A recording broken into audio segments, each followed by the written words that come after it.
Car number 128, follow left lane. Yes, clear. Timing is good.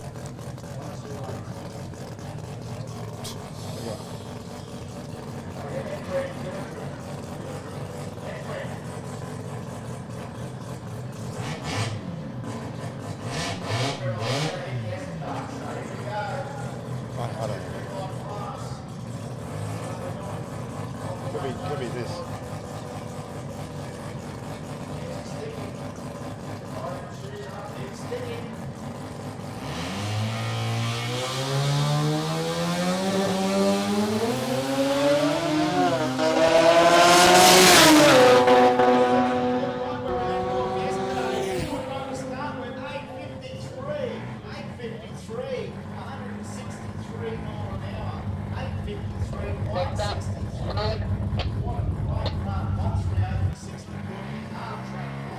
Next up, 13132. Timing's good.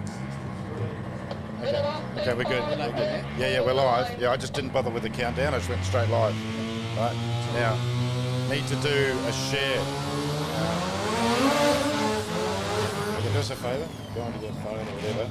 No, actually, no. If I open up the browser, it wrecks it. Right? So yeah, go on here. YouTube channel. Should be there. We are there. To the Facebook page. Yeah, the Heathcote page.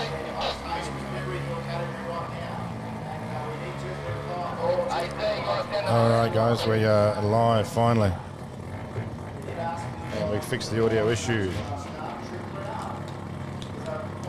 Okay, we are live. Sorry about that.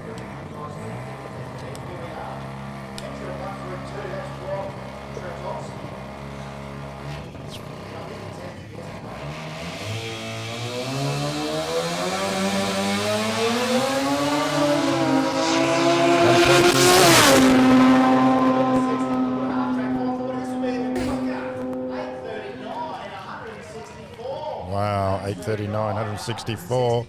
Beautiful. So our first couple of 235 and below cars screaming 839 at 164 mile an hour. 133, 64, 540 to half track, 131 at half track, and 839 at 164.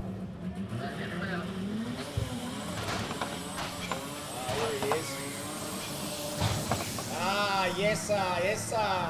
Peter Donchos. Of course, he's got the, I know Peter from his little Layla towing Mazda wagon, the Mazda 1000 wagon. But this is what else he's got in the shed. A very classy R100. Them centerline auto drags. Any car.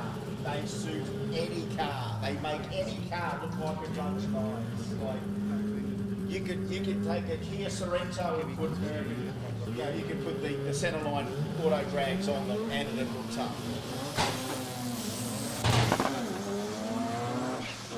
Definitely got that tyre, but he's doing a good job out of it for a street car. How's that? 1069, 134 mile an hour.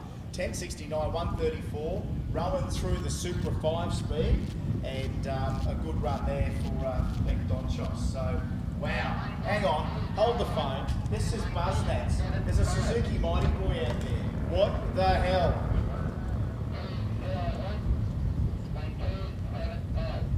What the hell is going on? 201 is Cameron Rochow in the Mighty Boy. Oh, it is a Mighty Boy. It's got it. Oi, hold on to that. Is that Stefan Wojciechowski? That's what it'll be, yeah. Wojciechowski. So this little Mighty Boy, God, I think we've got to be under that. I think we've got to be under that bonnet. I think we've got to go and have a look at this thing. What the, hands up who's seen that car before. Hands up anyone that's seen that car before. No one. I'd remember that if I'd seen that car before. What's he got going on?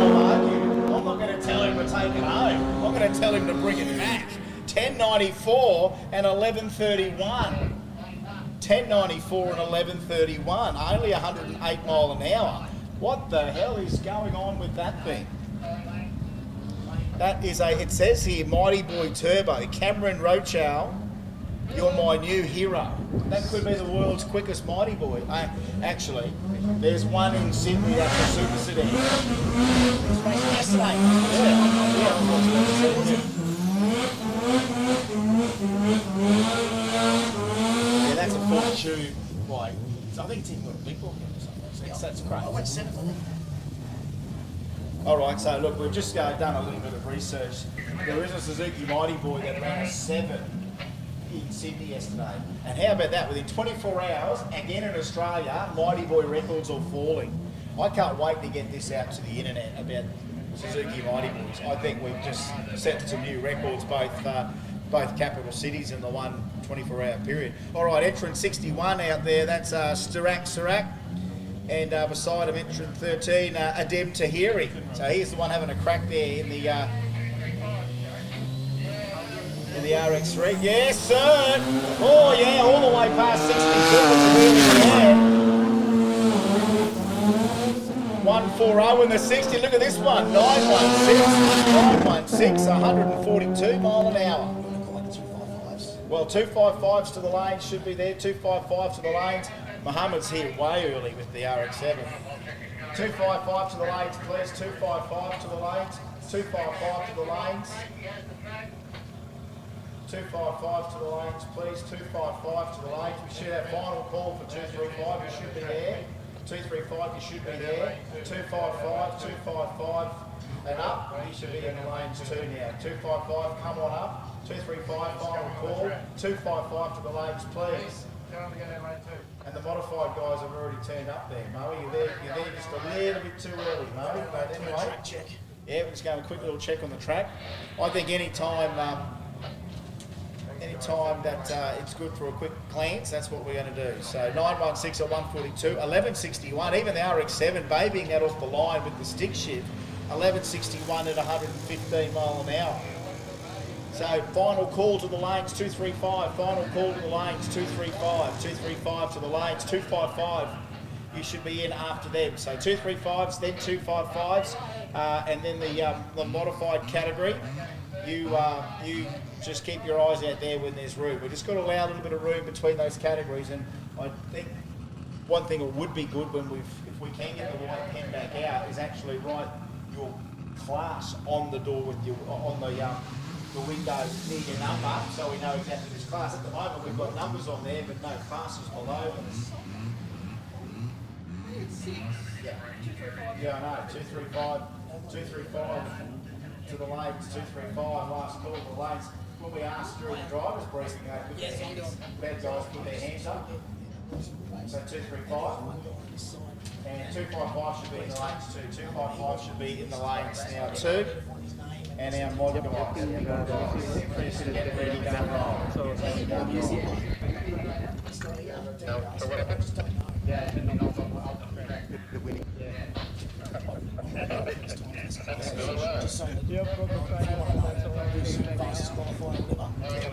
What do you mean? Good.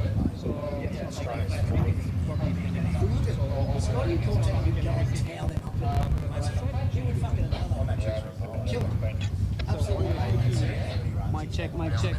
Yep, mic check, 1, 2, 3, mic check. We're in a very good place in Australia. Mic check, 1, 2, 3. Wasn't it live streaming right now? I was coming home from Melbourne.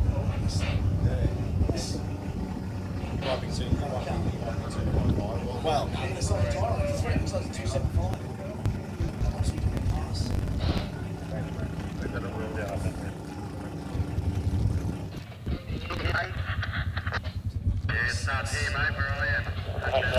All right, we've just got some oil down in lane 1, so we're just boys are out there having a look, and we'll do a clean up. We're back to the racing very shortly. Call 235s. We did have a decent little entry list for 235s, and we need a few more of you guys to the lanes, please. 255, 255. You should be coming up the lanes there too. And I know that we've had a couple of the modified guys ready to go. Get ready, don't roll. So we're just needing the last of our 235s to get to the lanes, please. Then our 255s and ups, and then our mods after that. Now, look, just a little word here. We've got a little bit of liquid down there that we're attending to down near the finish line. So just chill, take a breath for a sec. We've had a few tasty runs already.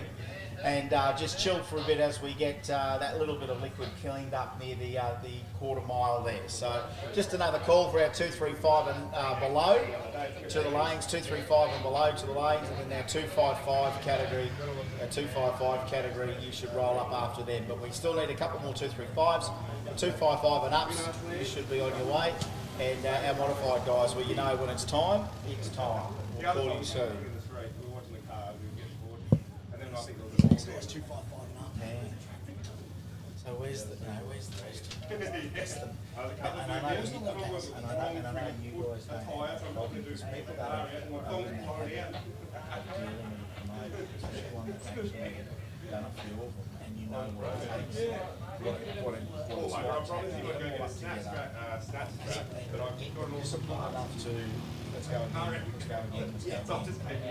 and front and pair, not. And also, when's the last time say you fucking coming instead of, oh bro, no, So far, so good. 24 hours before my event, if the people who have pulled out will obviously let me know. And even the first round of nation, you know, qualifying, you know straight away that. No interest in CO2, and it's up here, just, yeah, need to start line. There's a score. Okay, no, but you go. Straight away here first, I think. Score. So just another announcement there about the nitrous. It's up sort of near our race shed here on beside race control. So if you need nitrous or even CO2, because that's a big thing now for guys with boost controllers and the like. It's nitrous and CO2 available now near race control at the race shed there. So a quick yell out to all of our great sponsors again, of course, Billet Boss bringing us Buznats 2022, GZM Automotive, Tuner's Edge, Image Detailing, they're helping us with the show and shine. Garrett Advancing Motion, they've got their trailer set up down there over the back. Go and check out all the latest in Garrett's turbo technology. They're also sponsors of our, we're sponsors of our Extreme Rotor class. ProMaz, they've got that great display down there. Of course, they're the sponsors of that Pro Rotor class. Hot Wires Motorsport for the Street Forced Induction 235 and below. Boost Tech Performance, they are great sponsors, also associated with our roll racing when it happens this afternoon. Ape Racing for their involvement, including Street Forced Induction 255 and up. Custom Body and Automotive for the Modified Rotor boys. Streetcar Culture, thank you, they're roll racing, sponsoring the roll racing class. Also two great sponsors in TJM Shepparton, Anatolian Grill, Proto Towing Melbourne, Hurricane Automotive Products, Global Plumbing, Sequoia Media, Preston Wheels and Tyres, Hurstville Towing, Import Media, Unlimited Bodyworks, Trilateral Media, and Bollard's Express. Now, if you're keen, if you're like me, and you're lucky that you've got a television that you can watch YouTube on, and now finally I've got a YouTube screen size that I'm happy with, right? I watch all of my, any drag racing I can get my hands on pretty much. We had a guy come out here yesterday. He's from Drone Club Melbourne. He's got if you go to YouTube and check out Drone Club Melbourne, he's under the tag Umbrella FPV. This bloke yesterday with his drone, he did have an interesting accent. I think he was Russian, and I don't think he was working for the government, but he did have this drone, and this bloke drove this thing like a precision driver. He set it up here beside the commentary box, flew the little thing out, and he was literally hovering around the cars on the start line when they were testing yesterday. And then when they took off, he would literally race these things out past 60 foot above. And he said that that footage will be up on that YouTube channel. So if you go to YouTube and look for Drone Club Melbourne, this guy's what do you call that? A handle. His handle's Umbrella FPV. And he said that footage will be up there to have a look at. So if you wanted to see some cracking footage from what we did with testing here yesterday, that would be great footage to catch, because that bloke was doing some insane stuff with the drone. I was fully expecting him to crash into the car. They'd be doing a burnout and then they'd be going to stage. This drone would not only be buzzing at the front of the car, he'd then jump over and then be buzzing around the back of it. And then as the thing took off, he would then fly off with the vehicle. So there was a few anxious moments. We're thinking, who the hell is this bloke? And then you can follow it back. He'd park it here after every launch. And I'd say to him, what are you doing when you come back and park it there after every launch? He goes, I change the battery after every run. He said it drains the battery 30-40% when he accelerates it like that. He says, I'd rather put a new battery in it with every manoeuvre than have it fail halfway out and obviously destroy the drone and crash into the vehicle. So just another call, please. So we should have 235's final call up there, 255's and above should be in the lanes as well, and the mod rotor class, get ready, don't roll. If you're ready to race, just stay where you are and we will usher you around. But right now, cleaning a little bit of liquid up down past the braking area. So now's the chance to take a breather, take a breath, chat amongst yourselves, get into the atmosphere of the first ever all rotary drag racing event, the Billet Boss Buznats. Yeah, we're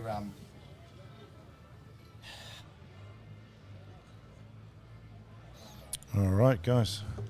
Old Diggs has just taken a breath, so give me a chance to say a few things. Check out this RX3, Leon's RX3, built by Pack. I was doing 860s, 870s, 850s, 840s last night. This thing was hooking up beautifully.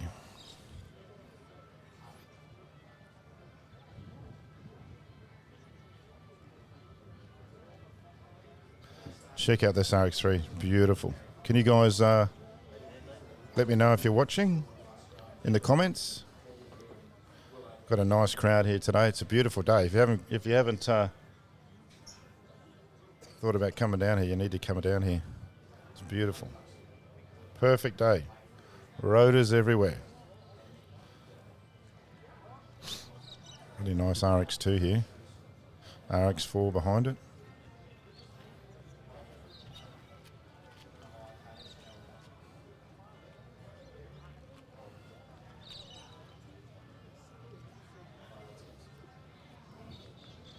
Look at that, there's a buzzy bee in the grill.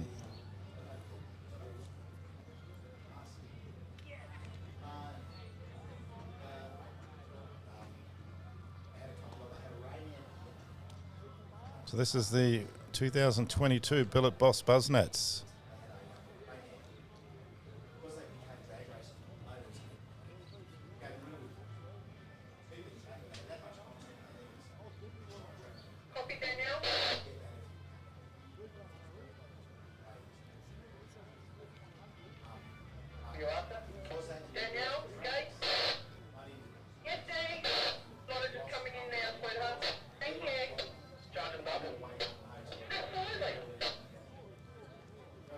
Yeah, I wish I had the HB Cosmo too, mate.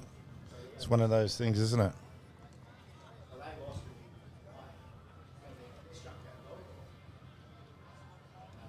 As you can see, there's a lot of people in the crowd.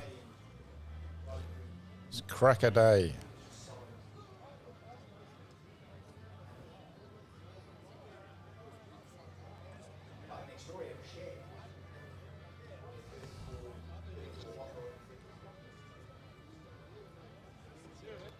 Looks like I got new tyres on the RX3 there. Still got the stickers on the bottom.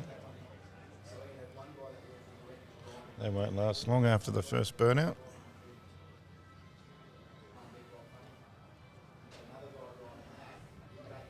Eagles, can you call any more 255 to come out, please? Attention racers, 255 class, 255 class. If you're not up at the staging lanes, you need to be up at the staging lanes.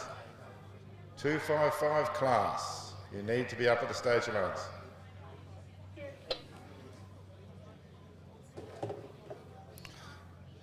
Check out that RX-7, that's nice. Got two RX-7s there. Copy, Lance. Copy, Mick.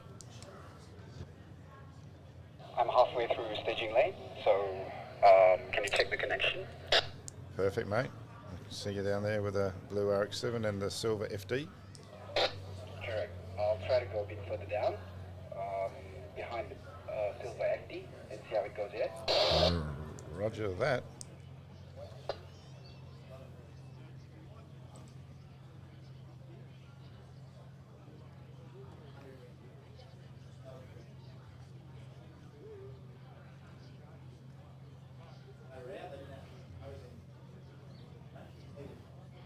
Yeah, I wouldn't go too much further than that. You're still good though.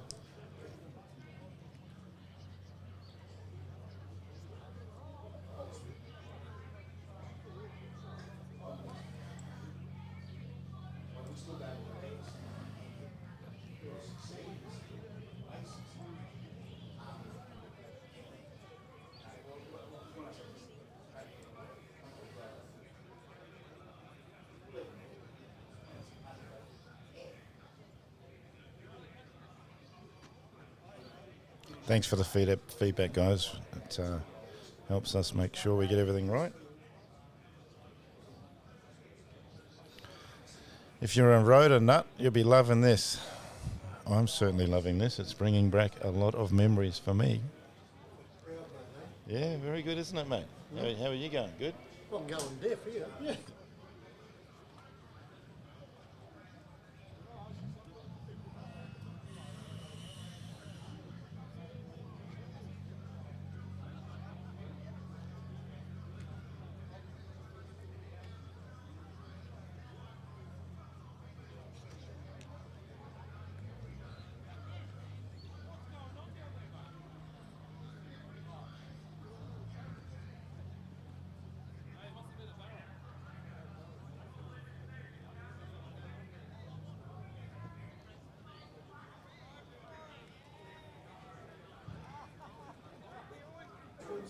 Okay, you can see the staging lanes are pretty packed.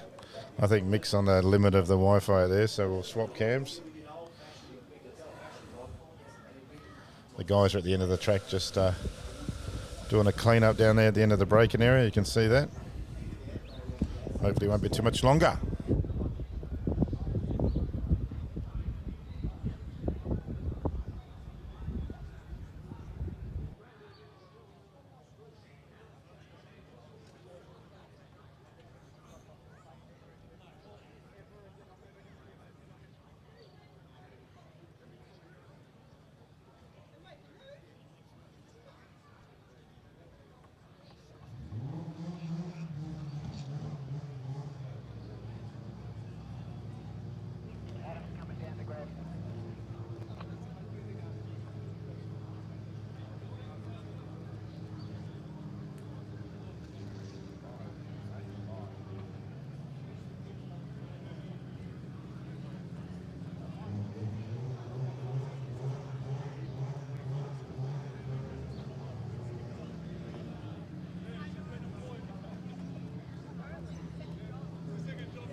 Okay, just got word from the end of the track. The cleanup is good. It's all done. So we'll be heading back out shortly.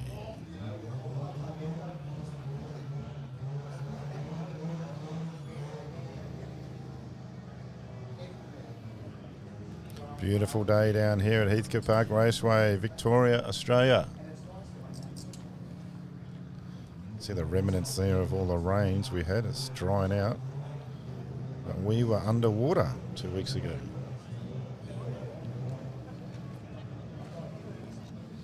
So last night Leon ran a 840 in this RX3. So let's see what he can do on his first pass this morning. Safety heading back, thank you.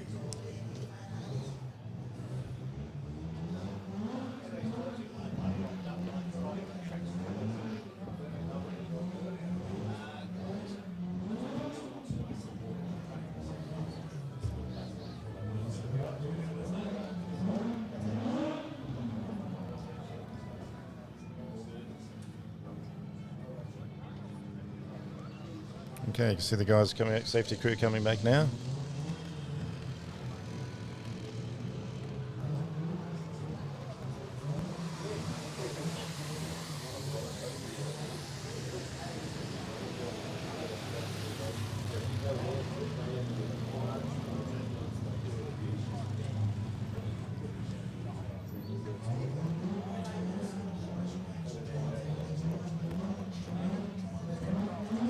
Okay, reds are off, reds are off. Safety is back in position. Let's get this show on the road. Make sure you get Leon in the groove, guys.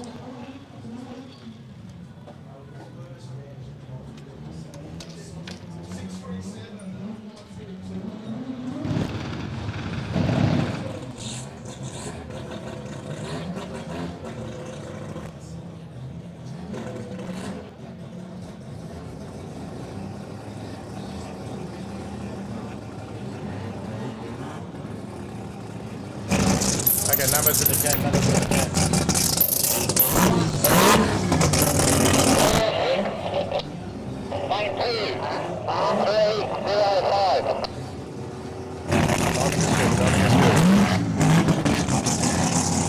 Here we go, guys, back at racing. RX3 versus RX2. I did that at 2 a.m. this morning because guess what? Those boys were doing that at 2 a.m. this morning. It's not offensive. I'm not offensive. Oh, boy.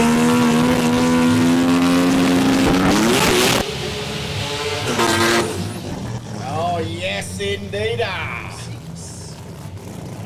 Entry 305. Beautiful RX3 coupe. Entry 46. Sorry, 305 is the RX2. 46 is the RX3. Leon Rosario, beautiful. Leon Rosario, entrant 305, commonly known as Knackers. I've heard Dean call him Knackers. I call him Knackers. Got the Series 4 5-speed on board for the RX2, 13B turbo. As you could hear, 20B on board for that RX3. Folks, this thing ran 850s yesterday, as easy as you would want. 20B on board.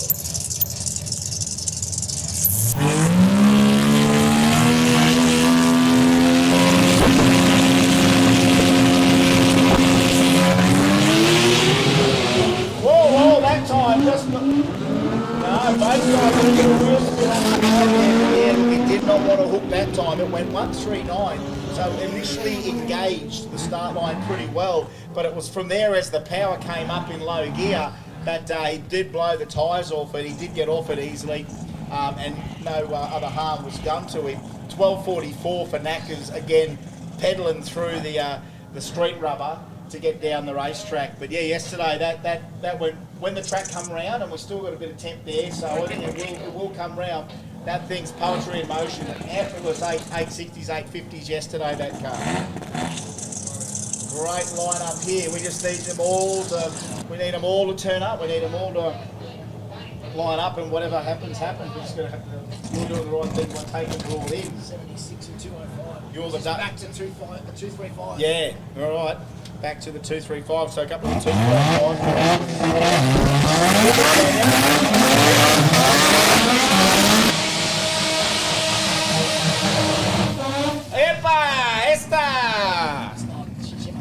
Put your hands together. That's the effort we want. We want you to clap, cheer, and whistle if you like that.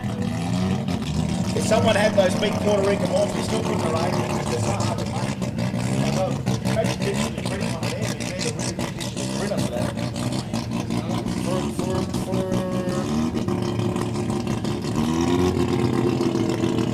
El canto el motor Otavio. Eso me pone duro. Eso me pone duro. Oh my God. Junta tus manos que un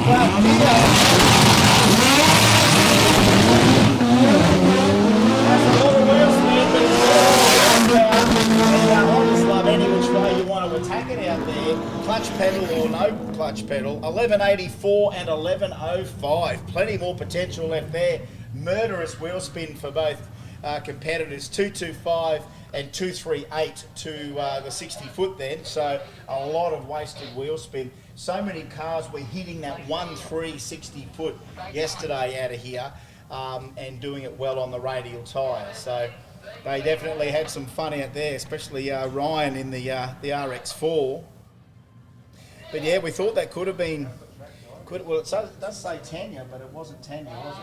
It was entrance 76, Tanya Kakurov. It might have been. It is the RX2 though, so it is actually whether she's entered the car or driving the car. We certainly hope she could be driving it. We'll give her all the acknowledgements because she's done all the hard work to enter it and everything. So Tanya, great effort in the RX2. 255 and over class. All right. They're just switching in between. Yeah, well, you're catching it, which is good. All right, how about a couple of FDs, eh? Why not? We're all reminiscing about.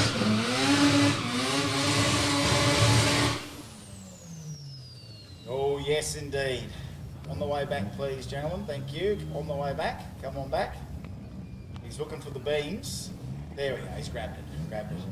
You know what? There's a time then when we didn't really even rate these things. We thought these things were too heavy, too porky, carrying enough excess weight that they could never be as good as our earlier, even Series 2, Series 3, which are the lightest ones around. But even the Series 4, bit of a dark horse. You try and grab them now, grab them for a good price, you can't. It's ridiculous how car prices have gone. But you know what? If you want one of these, can't believe how much money they're fetching.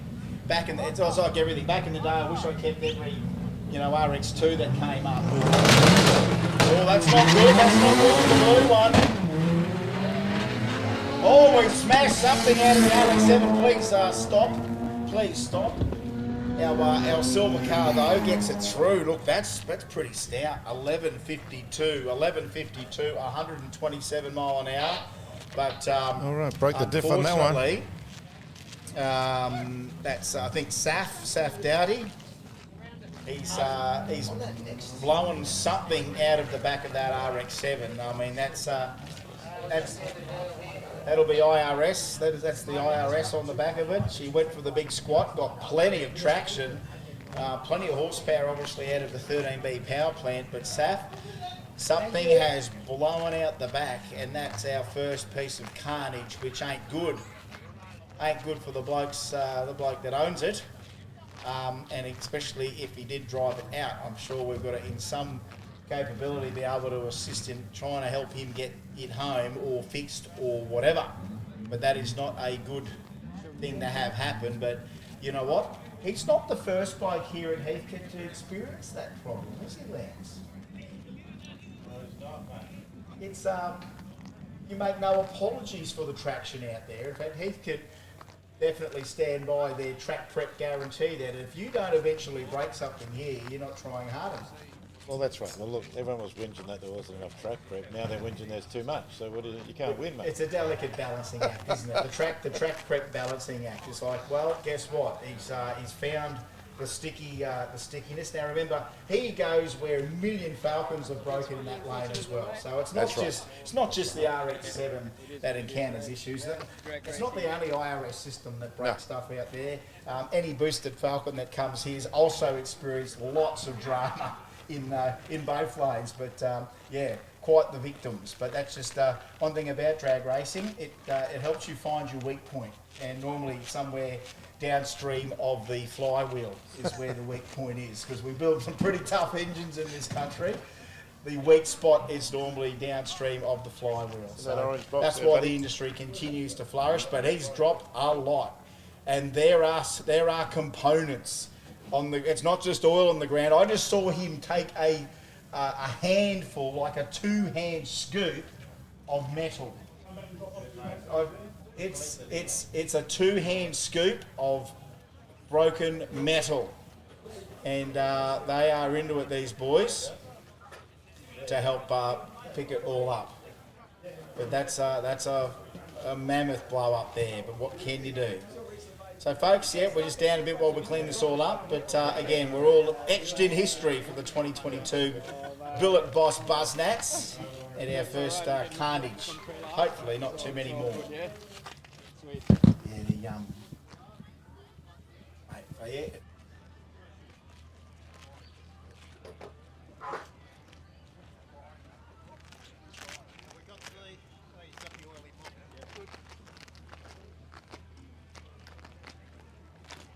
Good to see everybody out there helping.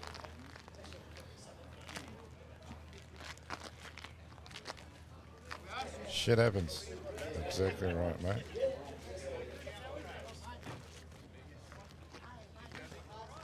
Yeah, I guess so. Yeah. That's definitely it, brother. Right away. Paul, you got a copy?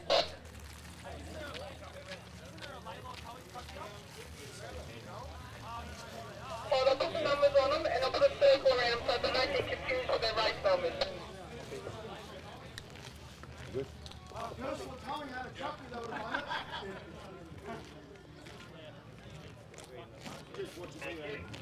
You're welcome.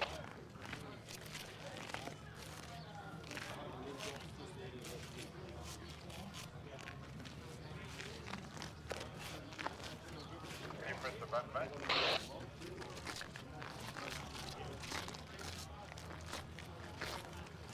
Hey, Phil, just press the start button. Okay, stuck with red. Start button's still down. There we go. Hang on, let's go.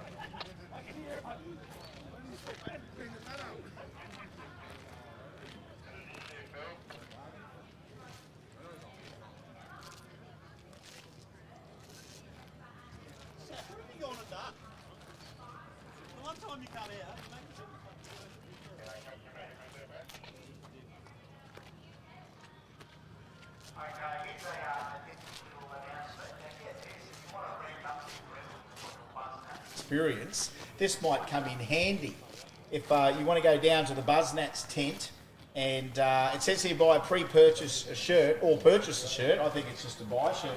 If you grab a Buznats shirt, or there must be something you must do down there at the Buznats tent, you go in the draw to win a ride in SIP 300. So that's that yellow RX3 that's doing all the two-stepping, getting sorted out there in the garages. So go down and see the people at the Buznats tent. I think you might even get Dean down there. Go into the Buznats tent, grab yourself a shirt, or see what it takes to get into the draw. How do I get into the draw? To win a ride in SIP 300. That's an adrenaline rush right there, and that's a pretty serious piece of equipment. So if you want to maybe get a ride in that to really enhance your Buznats experience, go down to the Buznats tent and talk to them about what it takes to get into the draw for that. I do think you grab a shirt to do that. But hey, that's a nifty little idea, isn't it? Especially if you've got a couple still left there, Dean. Guys, go down there and grab a couple for great. So we got Luis here giving us a hand with a clean. Any friends overseas that you know would love to be here at events like this, the first ever all Rotary drag event, the Billet Boss Buznats. Grab those shirts, grab a couple, give the extra couple of tickets in the draw. Send them overseas to your friends for Christmas, a Buznats shirt. So I was here. Here's your gift, a Buznats. Well, I've already had a few mates in Brisbane get on me saying, "Dude, I want one of them hats that you be on. Get me a couple of hats." So I will go over and grab those. So get it while it's hot.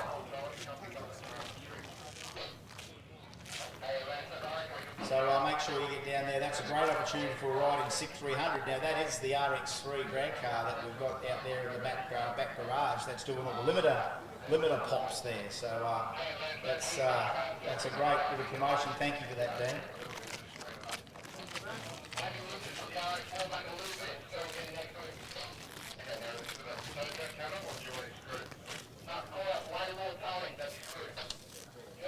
Is that way more towing? Can we get Laylor towing? Can we get the tilt tray to come and pick our friend up in the RX7? Look, it's unfortunate these things happen, but wow, it's a diff. It can be, if it's a diff or a gearbox, it can be fixed. I don't know, boys. What was it that you were picking up off the line there? Was it diff or gearbox? So whatever it was either right at the back and it's blowing the pinion out of it, or it's smash some gearbox out of it. I don't know. Normally, you wouldn't think normally if it's a diff, it wouldn't be that easy to push back. You wouldn't think. Yeah, no. Well, again, a drive shaft can leave like handfuls of shrapnel. I love a bit of CSI breakage. I love a bit of that. Just to know. So that was a whopper of a smash there. So I get down to the Buznats tent while you got this opportunity, and get yourself a shirt or see what it takes to get into the draw to win a ride in 6300. So just to break and back with more here at the Billet Boss Buznats. Again, great sponsors, all of our great our guys here, including helping us here at Hector Park Raceway, the Victoria Rotary Club, the Mastercard Club Australia, 25 years of the full boost media phenomenon that's really kept a hand on the pulse of what's been going down, Victoria drag strips, Bollards Express, Trilateral Media, Unlimited Bodyworks, Import Media, Hurstville Towing, Preston Wheels and Tyres, Sequoia Media, Global Plumbing, Hurricane Automotive Products, Proto Towing, Anatolia Grill, TJM Shepparton, as well as Streetcar Culture, Custom Body and Automotive, Ape Racing, Boost Tech Performance, Hot Wires Motorsport, ProMaz, Garrett Advancing Motion, Image Detailing, Tuner's Edge, GZM Automotive, and of course, Billet Boss of the Buznats. But this breakage can't be avoided. It's all part of the day. With the horsepower involved, we are going to get a mechanical failure or two. So just chill and take in the ambience, enjoy the silence while you can, because we'll fire up as soon as we're ready. Going to America next year.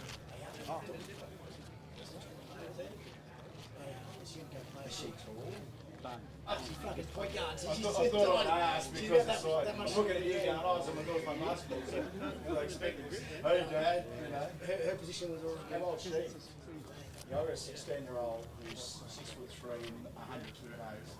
It's just this fucking monster, and I think it must be a chicken. 100%. But he plays rugby league, he loves it. But well, you got to go. Yeah. Well, it's a once in a lifetime option because obviously the school is good. Yeah, right. So you sleep? Yesterday. But it is what it is, brother. That's racing. I do exactly the same. They get to go to Chicago. You got here. They go to Kentucky. And they're playing games, they're playing other girls. They're playing Yeah, he drove You know, one of our plumbers, the guy with the Slide HK, he's an over 30 speed. Yeah, well, he's him and his son are in At least it's early midday. Could have been the last class of the day. And he's third, he just went to the States.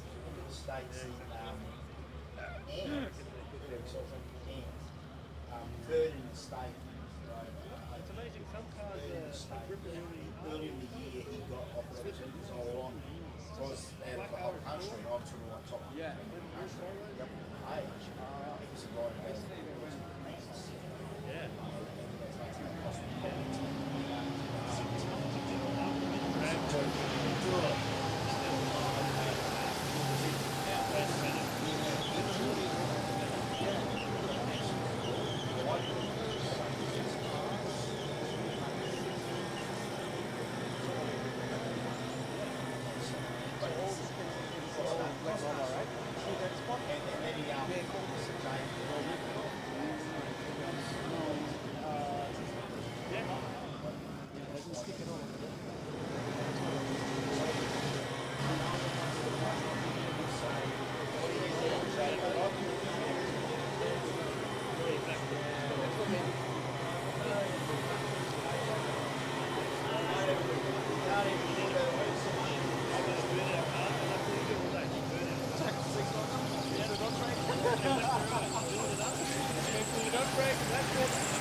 Marines. Colin and Kelly brought tech cars over a couple of years ago.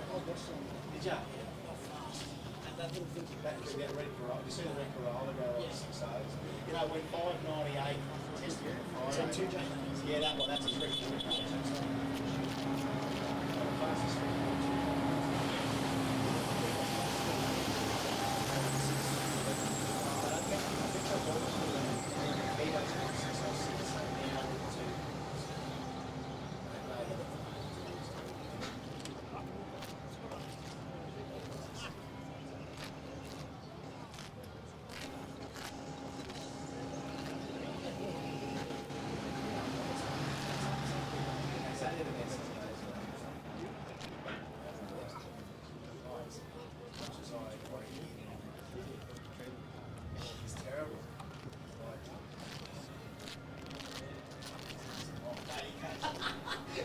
You can't, you know what I mean? You can't say that, but I get it. I get why they why a hobbyist is I want to put them in 10. You know what I mean? I should say if I had a hobbyist to say, well, you haven't. Well, mate, she'd look a lot better. Well, actually, it works. You can see why that works, actually. You can have just 22. You can have an open business and have a track. That way, when you look at it,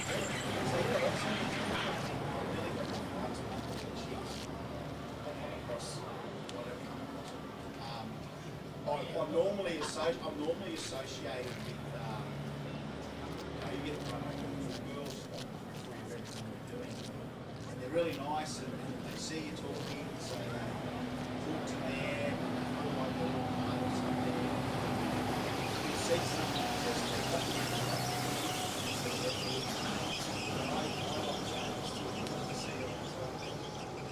so wrapped up, so you can tell they're probably smashing experience.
Coming in hot, mate?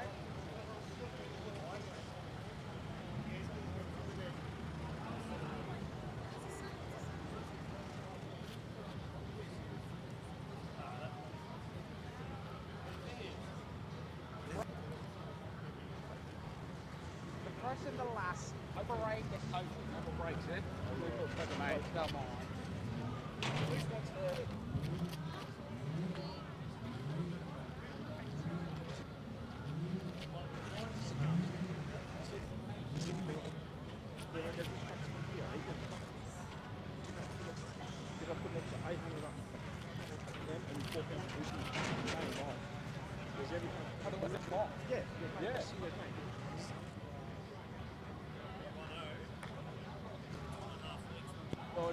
Hello, mate. It's good to see you. Getting well? No, I don't. Yeah, so I'm just waiting for Oh, mate. I know. I'll bet it too, Should happen, great. Best year for this to go down? Yeah, they're going to check for everything. Yep. And hopefully it's coming back. Yep. think so, but it looks okay.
Well, I'll just do interviews then.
Just going to get in that habit for the day, and if you like it and enjoy it, that's good.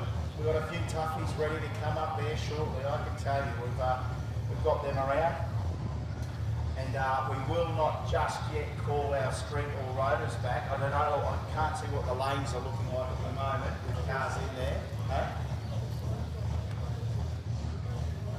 Okay, so our big boys are in there at the moment. So I guess if the street rotor or motors wanted to come up, because that'll be the end of our sort of first list. And you know, we get a few more tweak in and jump in there if they've turned up or whatever. I know it's very hard to pick up once you've already missed the driver's briefing, but it does happen. So we may even just pop the odd new one yet. That's fine. We found their way around, but we will look for the all-motor street cars to go back to the lanes. Gather amongst yourselves there. Don't go all the way up just in case, but just get yourself in there. And our 2, 3, 5 get ready to go. I've just cleaned that one. Think about a second run But let's just get it flowing again. And again, you get into that little bit of habit. But looks like our white guys we've done that last little bit of a spray. And our Billet Boss Buznats qualifying will get back underway. So all drivers that are there can get back into their cars and ready to crack. So that's an absolute shame about the RX7. He definitely bashed the whole lot of that. We get word of exactly what component that was. Was that a digital gearbox that we get from? It was a digital, was it? What? There we go. Time for it all. What do the boys do? What do the boys do with the RX? What's a big center? Can they put a Commodore center in it or something? I don't know. But that's all. They blow them up too. Don't put a Falcon one in, they seem to blow them up too, unless you can adapt in it. I think we only saw 4 coming up that time. We'll call them up. Yep, so street all motor to the lane, street all motor, back to the lane, street all motor, round 2, why not? Street all motor, round 2 to the lanes, please. Street all motor rotors, and if that's the case, the 235s, you're on notice, you're ready to come again. So wait till after those 4 Astro guys go there. But just be on notice, 235 guys. We are hunting for you very, very soon. So again, we're trying to get into that habit. That habit is that we're having the all-motor street rotors, followed by the 235s, followed by the 255 and ups, then followed by our mod class. So just get into that habit, guys, and we'll get not only hopefully 3 each, but we might get the odd one before we, settle down for maybe a bit of lunch and then into the afternoon's racing, which we want to try and get through in 3 rounds on, and then determine who's going to be in the final, and we'll be crunching numbers on that. And anyone that does or does not know about Chicago shootouts, if we are all locked up on 3 wins from 3 starts, and it's more than 2 cars, the 2 quickest DTs in round 3 we normally take to the final. So we might have 4 guys with 3 wins from 3 rounds, but we will only be able to choose the 2 quickest out of round 3. Round 3 is an important round in Chicago Shootout. It means that we want you to perform at your very, very, very, very best in round 3, because we will take the 2 quickest normally into the final. When we have categories that have like a dial of your own, we have to sometimes go to the closest to the dial sort of thing too, which we don't have to worry about here today. All right, who's ready for a little bit more? Bine, Sviris Hasia inaugural corriendo directivo. Festival Torres tenemos, estado desesperando, las Buznats de la Jefa le Panaquila. Which is hello and welcome to the inaugural running of the Billet Boss Buznats. That's a bit of Spanish. Just channeling that Puerto Rico. If you watch Pelfebru TV, which is a YouTube channel, this guy films every drag strip happening in Puerto Rico, Salinas Raceway, and let's just call this the sister track. Let's call it the sister track to Salinas, because it does feel like we could be a little bit in Puerto Rico here at Heathcote, because we've got them. We've got what they want to watch. I tell you, you film this, put it online, Puerto Rico will watch this. Eso me pone duro. Me encanta el moto rotativo.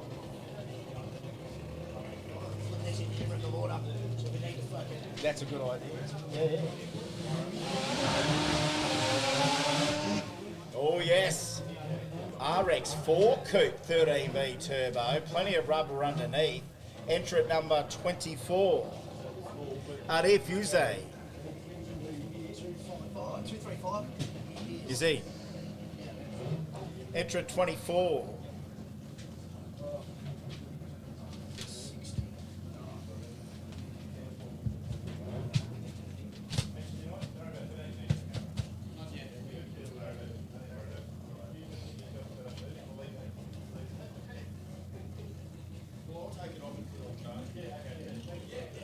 I'll put these up here.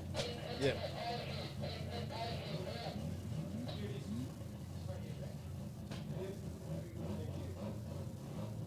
Oh yeah, there you go. You can see they've got the circle on the driver's window, 255. Oh, there we go. So he's in the 255 class. That's a Riff Uze. Come on here, as if guide car.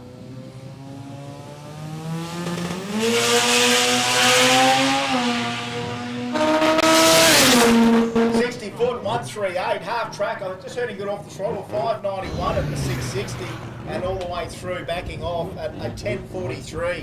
1043 at 86 mile an hour. 1043 at 86. 591 at 114 at half track. Here we go.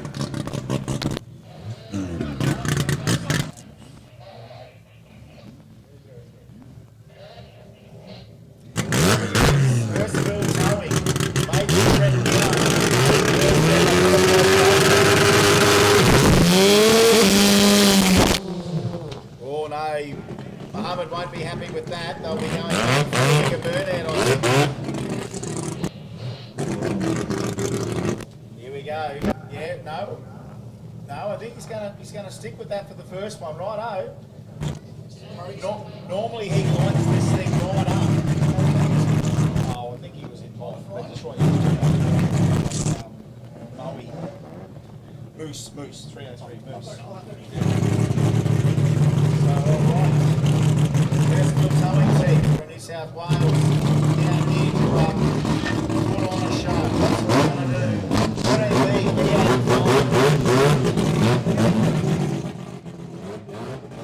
Testing yesterday, so 28.9 tyre too, so it's not a lot of tyre on this car at all. 28.9. I think you can guarantee normally is a pretty exciting run.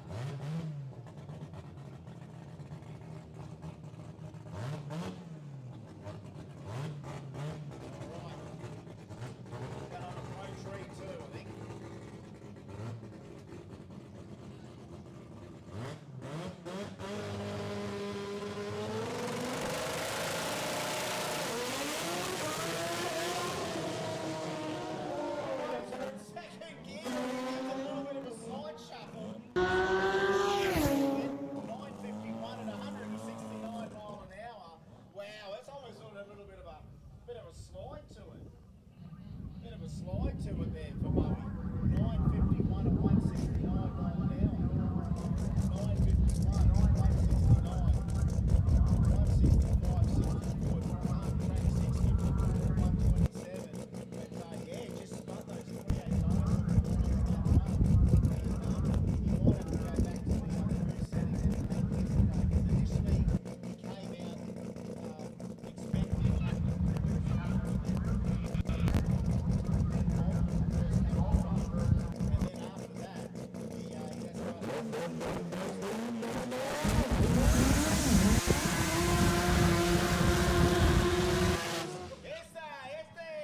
Put your hands together for Phil Omarenko.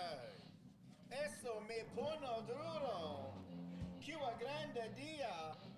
Junta tus manos. Esa es una grande. Q gran agotamiento. But I was doing that yesterday, making that shit up. There was no one here. It was like fucking 100 of us. But just that, mate, when you watch that on YouTube, that's all you hear. And it's like, dude, let's just make this funny. Because if you get any video, get to Puerto Rico, and they go, it's saying, I'm blown away. What a great day. Put your hands together. Oh yes, one of our original OG 13V heroes here, Omarenko. This can't be wild. Yeah, well, that's right. He was on 28.9, and him and Maui, like him and them match race each other all day, like a Victoria New South Wales match race. Yeah, Dyson's coming up shortly too. We've got Ross there as well. But here we go. Omarenko had nothing but wheel spin yesterday. He's got a pretty decent tyre under it though.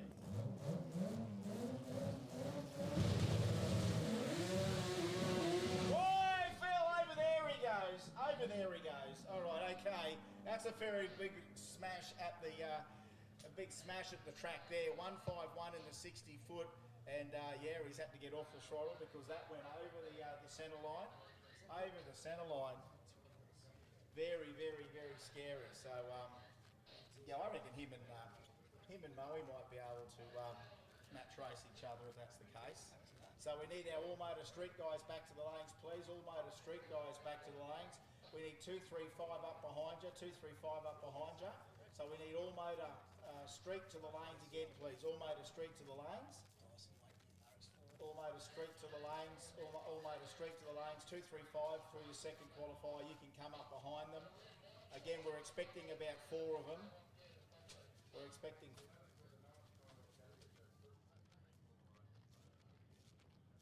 It's all motor street to the lanes, please, and 235 to the lanes, please.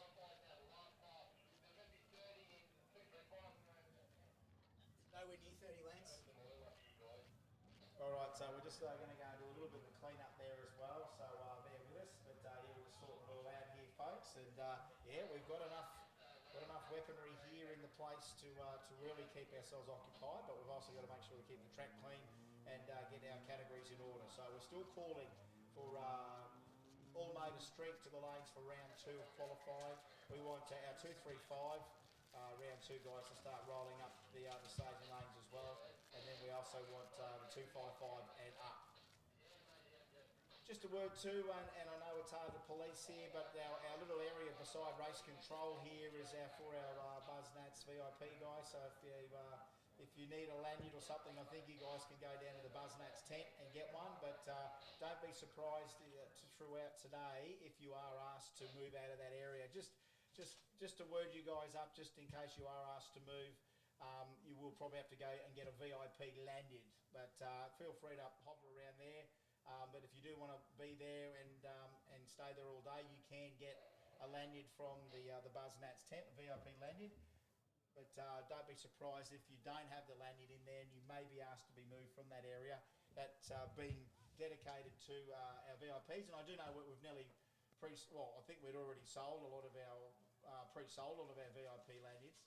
So if there are any more to be had, you can go down to Buznats tent and check it out. So it's good that we've got an area for those guys throughout the day.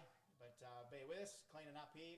Got a little bit more to tidy up around the joint, and again, it might have well, you can only assume it might have been something that just come out of the RX-7 there that we're dealing with right now. So it doesn't need much by the look of it. A few spots where these guys are here. It's not like they're raking up a whole strip of it, but there are some drips which we're grabbing. Again, a little bit of thinners and the mop seems to help clean it up, and a little bit more attention paid. But don't go too far, drivers, from your cars, because I'd say before too long we'll have you in there. Now, I know it's a bit warm out there. I know we've got guys in fire suits and stuff, but it's called racing. It's not called relaxing. So let's just stick near our cars, and we'll be right to go very soon. I'm marking out ones who aren't here. Yeah, right. So Good. Because says it's fucking trying to guess who's here and who's not here. Just going blind. Yeah, that's the way to go, because then we've absolutely got control of everyone that's gone down. At least then when it comes to elimination rounds, you know who the call out. Yes. Oh, he's here. So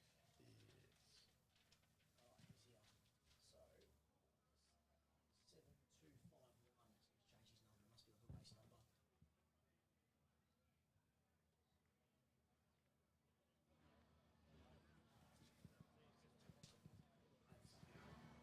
race number.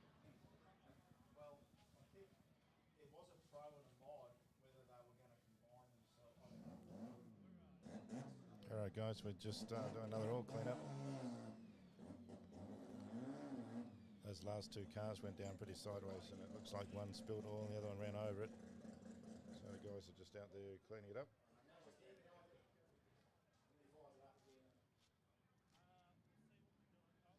There's a streaming gun.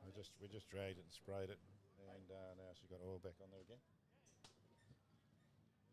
It's all good, man. How many you got? Switching. He's still on it.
that should have audio now. Should be audio there. Getting some good views there of all the cars at stage lanes.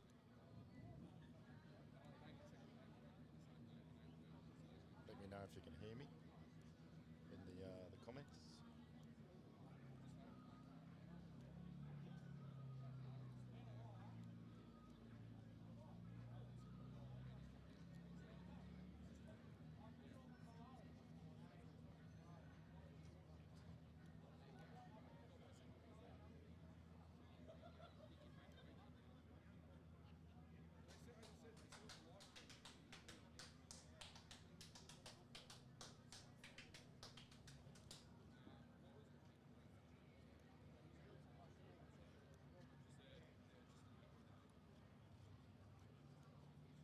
Still quiet, eh? Can you hear me though? Am I clear? Let me know, Damien. Am I clear? Let me know, Jamie. It's a bit low. Am I a bit low?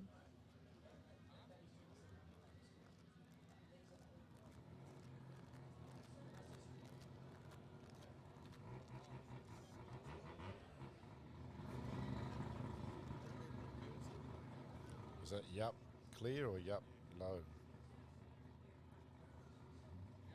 Crystal clear. Okay, cool.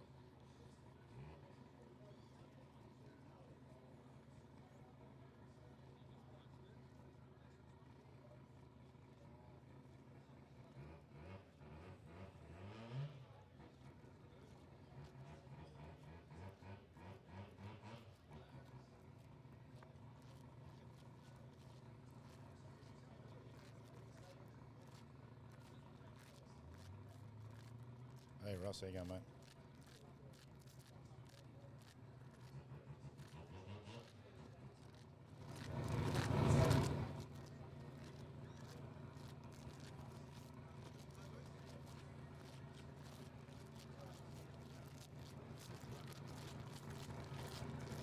All right, I've just turned the volume of the outdoor mics up a bit. We turned it down a bit because they're pretty loud, man, and they were capping out the audio on the outdoor mics attached to the cams. But that should be nice. No complaints. This is awesome. Thanks, Damon. All right, you can hear that. Yeah. All right, here we go. We're back into it, guys.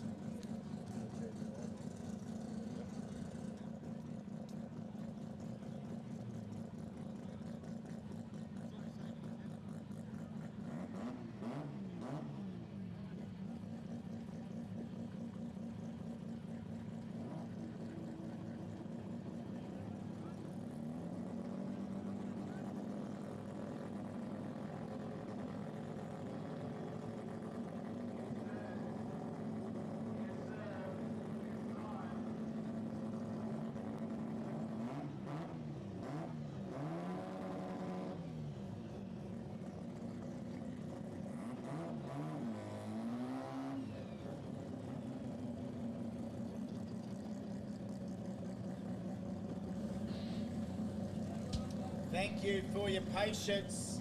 We got those little drips of oil picked back up and we got ourselves a nice little pairing coming up here.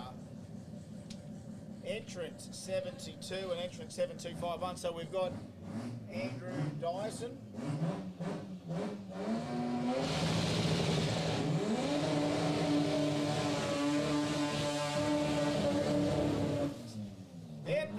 Este Cura Grande, essa una grande, più grande abitamento. You got Marcos, it's him. Yeah, Marcus Stillman, is it? Yeah, Marcus in the little Mazda 1300. And 72 different guys racing. And entrant 72, yes. Buffalino, is it? Oh, is it Ross Pugliafito? Yep. Yeah, okay, it is Ross Pugliafito. Through the exhaust yesterday, running mid nines through the mufflers. So he's got it in street mode.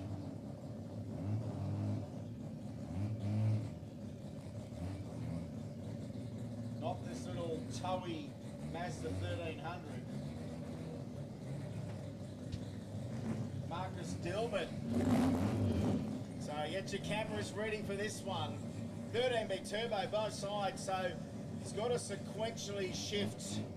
I don't know exactly what gearbox Ross is running in the car, but we do know that this little Mazda 1300 goes through, I think, a clutchless gearbox.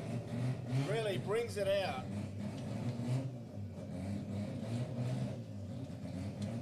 Cura grande dia, estoy impresionado. Come on, guys, let's get into it. Oh yeah, Buznats.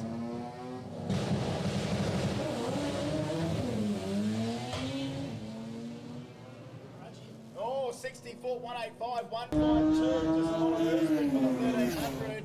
907 to a 995. 907 to a 995. And a lot of wheel spin to carry on. He left the line very impressively, did Ross. 152 to a 185. Lots of wheel spin for the 1300. Yes, sir. Now, one of our original OG Victorian rotary warriors.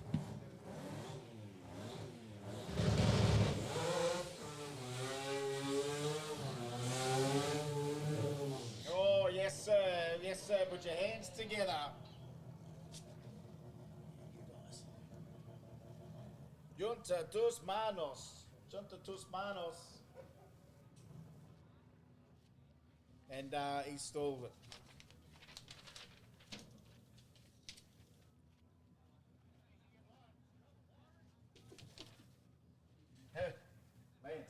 Lance, esa es una grande que un gran agotamiento.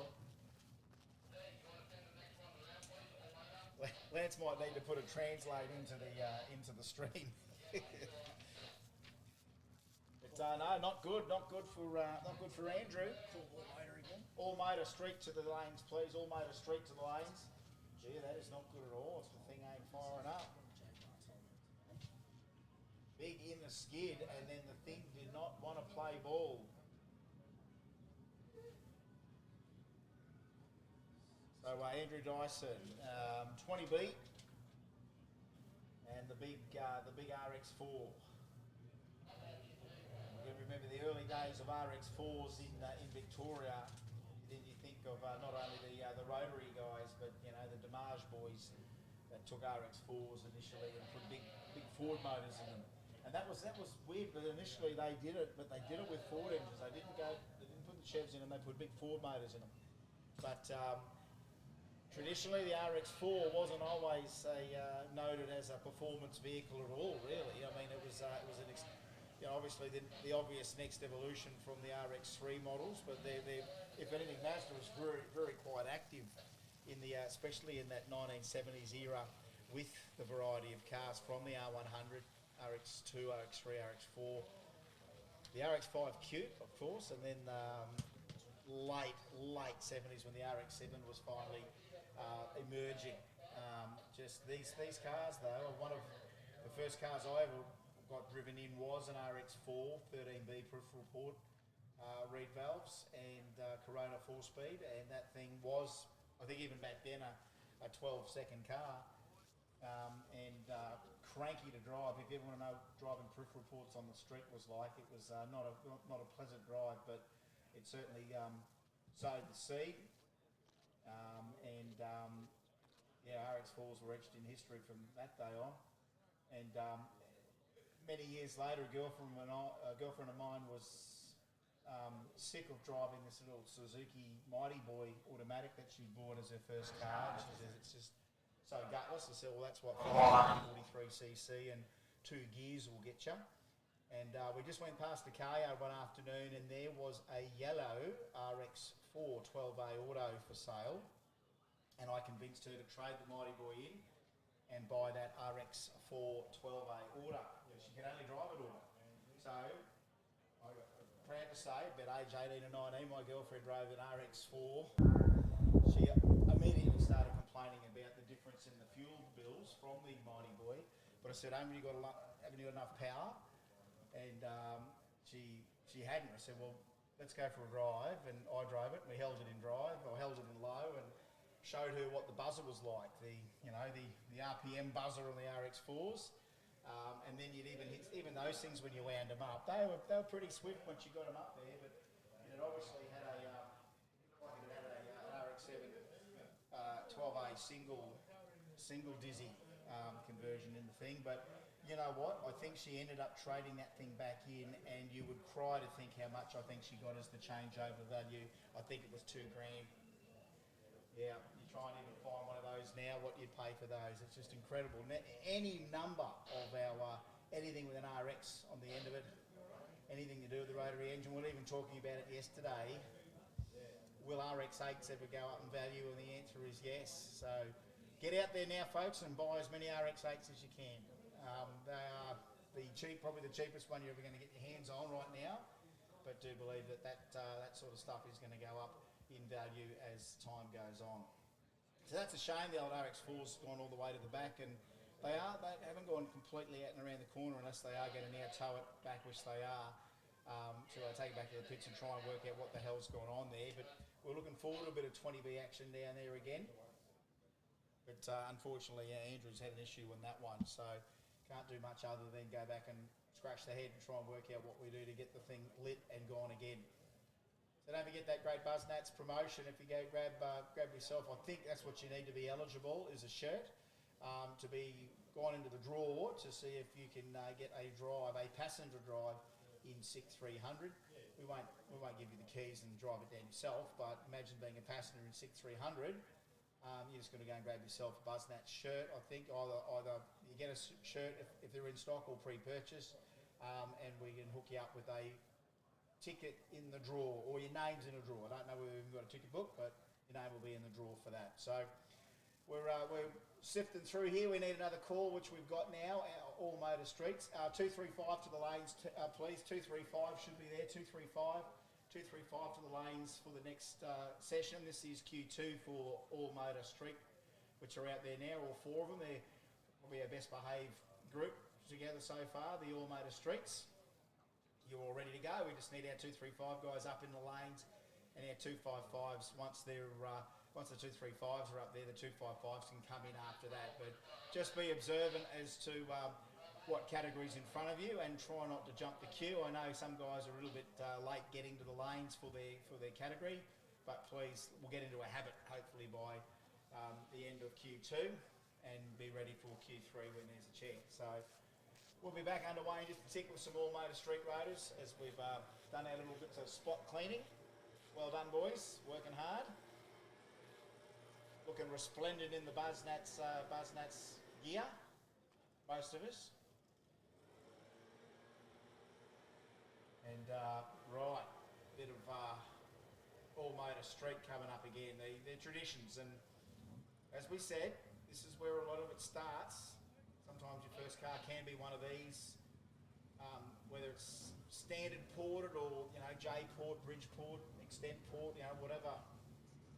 Initially, they started. That was about the only way before the rotaries came in with turbochargers to make your NA power. Whether it is a standard ported engine or whether or not it's got turbo on it, the game changed once even that first 12A turbo. The game changed after that, and then by the time the Series 4 motor was out, well, boy, didn't we all come around once the Series 4 motor was developed. That battery developed, 30V turbo.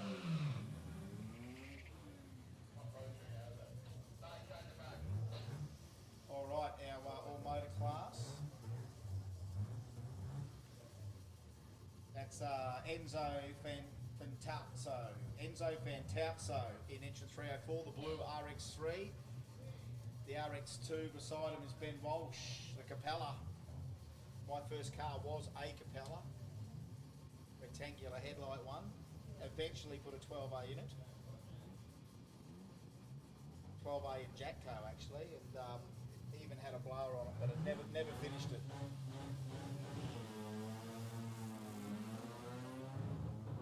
Nice launch both sides, guys. Really nailed it that time. 195 in the 60 foot, 211 in the 60 foot.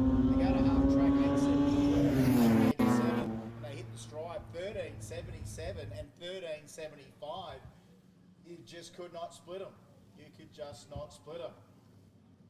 235 and up should be in the lanes. 235 and up should be in the lanes. 255 and up should be in behind them. Give yourself a second, but then make sure that you are the first of 255s behind lanes 1 and 2. All right, 235 are lining up behind this last pairing of all motor rotors. Chris Fletcher, that great little Mazda 1300, and that 808 Matthew Bunyan, I think it is. Yep, Matt Bunyan calls it the 808. Does it say 808 here? It's definitely got the Savannah nose on it, or the RX3 nose on it. He just needs to put his front tyres into stage. There we are.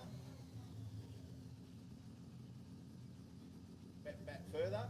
There we are. Both guys did it. Both guys did it this time. There's your beams. There we are, gentlemen. Immaculate little cars, and I'd hate to think exactly what the sticker price is for these things now, even to buy. A hell of an investment. You just can't go wrong with a chrome bumpered Mazda. Cannot go wrong. All right, he's found them. He's found them. There we are.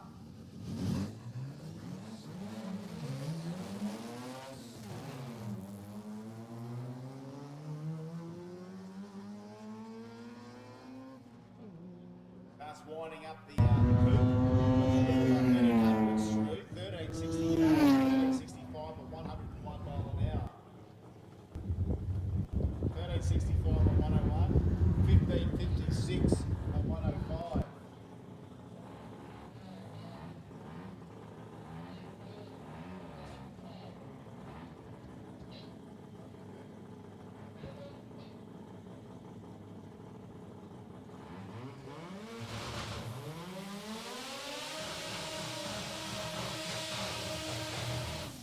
Oh, sir, yes, thank you.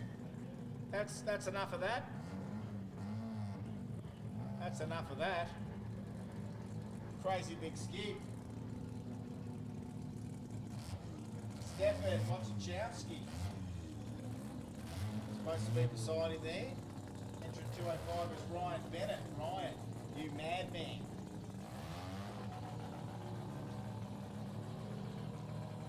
Ryan is a madman. Entrant 75, Stefan Wojciechowski. It's in this RX3.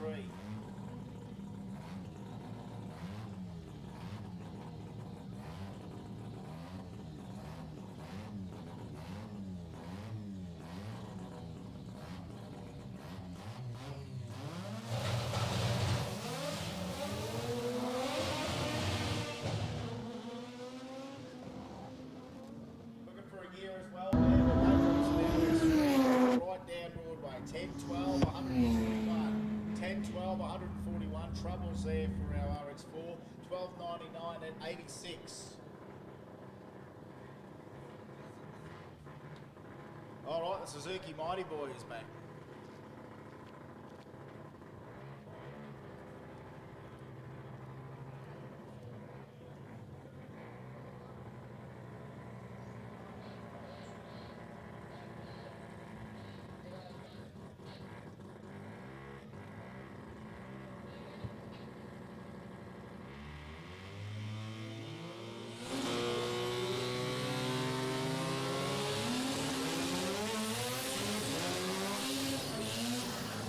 Crazy! Crazy, you madman!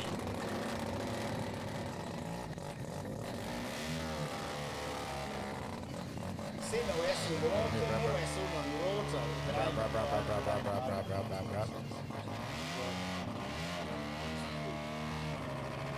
Yeah, crazy, crazy. Rob Chachowski in the RX3. And yes, that's Cameron Rochow in a Mighty Boy Turbo. And it's attracting a lot of interest, that little car, because what the hell's in it? Whatever it is, it works. 255 to the lane 2, thanks.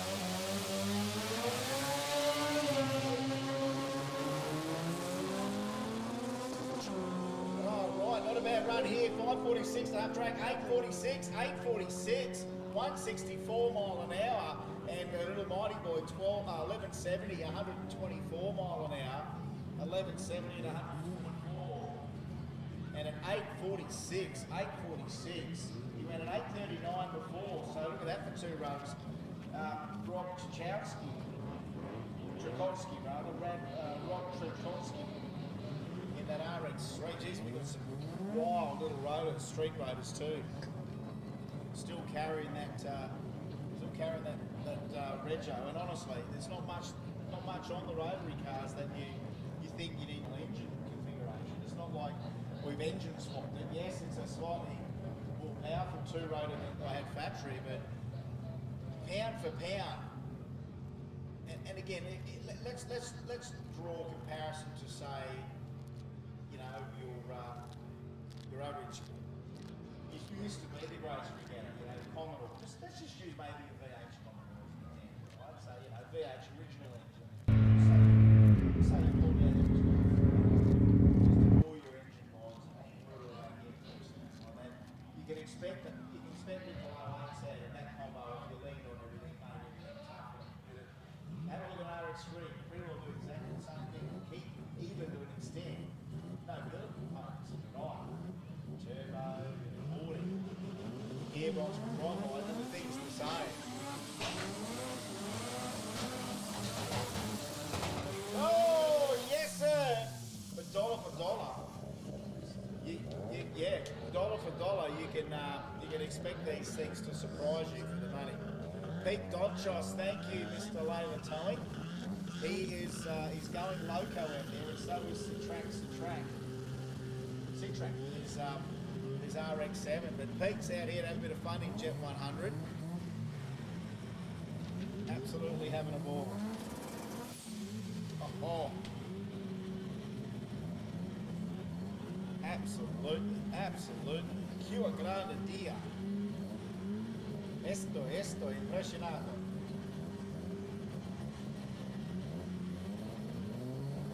All right, Dodge.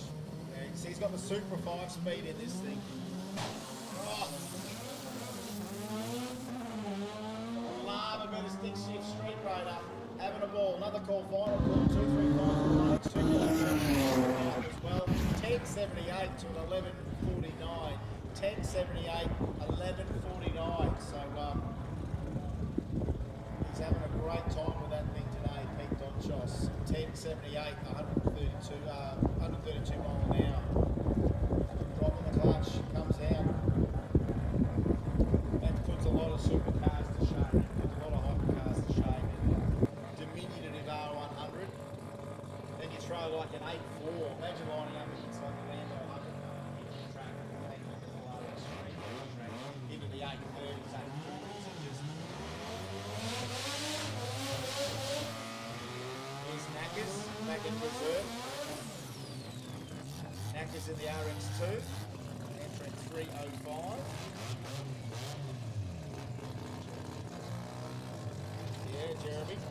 Or Knackers, I just called him Knackers. He seems to have developed a bit of an identity crisis, but that's all right.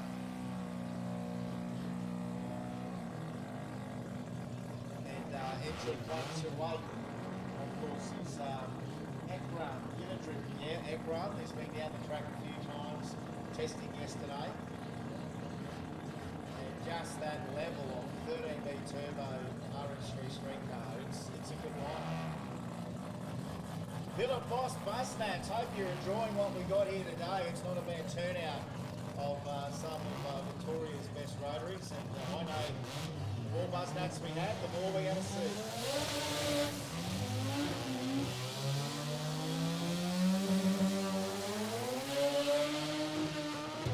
Looking for a gear, didn't get the gear. Went 139, which is pretty good on the 60, but it didn't want to change gears then. 11.57 for the RX2 and 135. Yeah, it's been showing a lot of turbo speed that RX.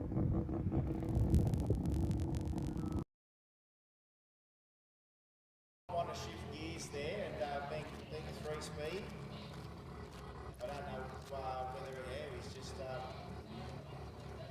whatever he's going to do there didn't happen, and the thing did not shift when it wanted to, and he does give that a fair buzzle. Another call 255 for the ladies now, please. 255 now for the ladies. We've rounded up our 235 guys by the look of it. And 235 and below. And then we need those 255 and up cars in, 255 and up. And no rest.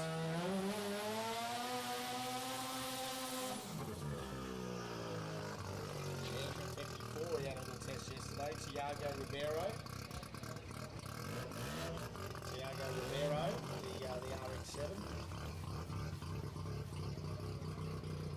Street rubber, Simmons, and auto on board.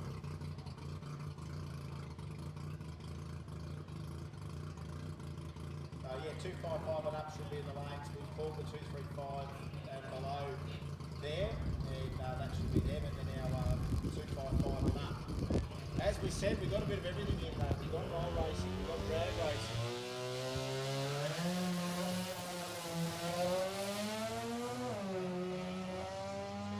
Yeah, just didn't like that street rubber straight off the line, but he managed to fed it a little bit just to get it to hook up. And look, even rolling on through, it goes off the list is what we've got, and we're going to get it through for as many runs as we can. We get to a certain stage where we're going to 3 rounds of Chicago shootout, then we're going to determine who our finalists are and run those finals. It's only after we do that we go roll racing. So it's not like, as we said, we won't be running this thing through till dusk. The drag racing part of it will be done, and then we'll do the roll racing part.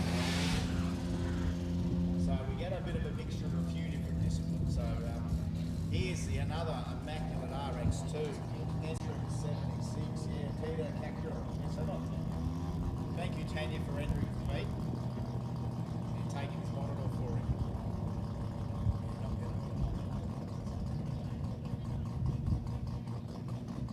Well, no, he'll let him, but yeah, but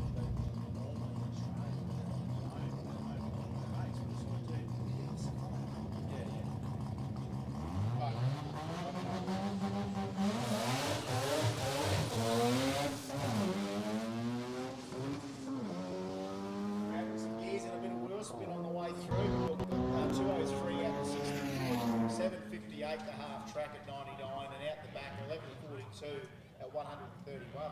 He'd be a good little match race with Knackers in his blue RX2. See a nice couple of little match races coming up out of those, so that might be good for a little bit later on. But as we said, we've got a drag racing element of it, we've got a roll racing element of it after we get through our 3 rounds of racing, but in this case we're still on our qualifying deal. So we are looking for 255 and up, 255 and up to come out for your next run.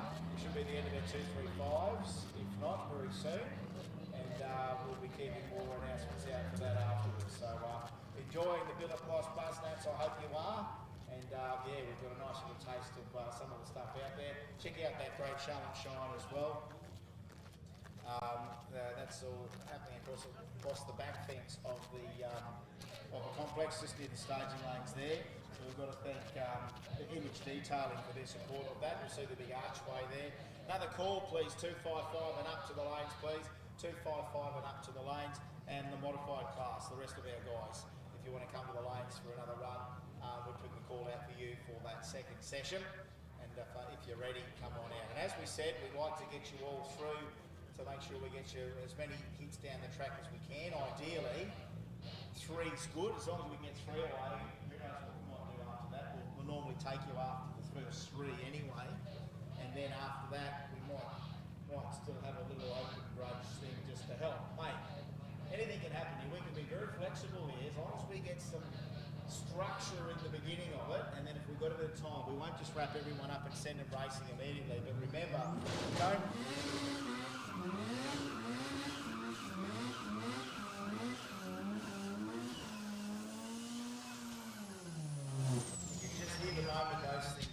those tyres just turn to mush in the burnouts. You hear it and you think it's like Ashes on the liquid. That's Nicholas Momirovski in the RX-7. And don't forget, racers, don't go to Bendigo for lunch. Stick around because we'll be calling up racing.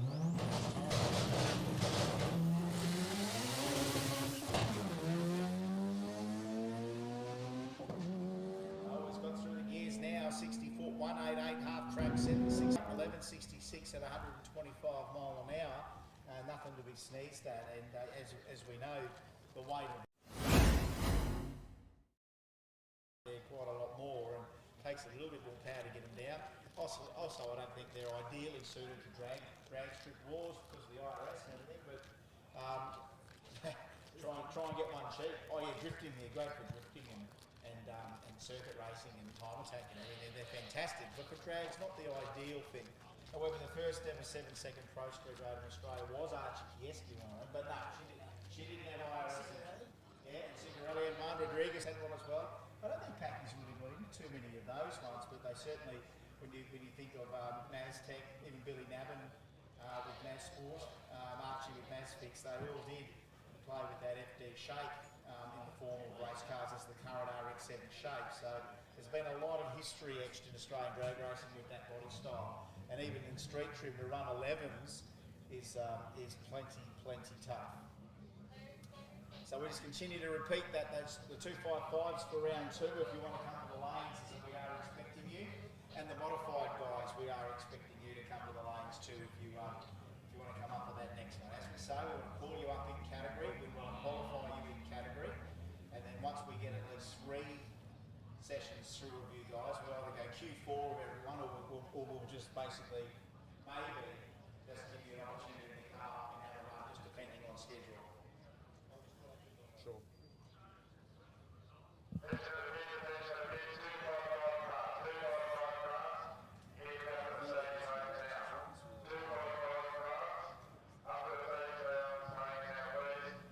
And modified.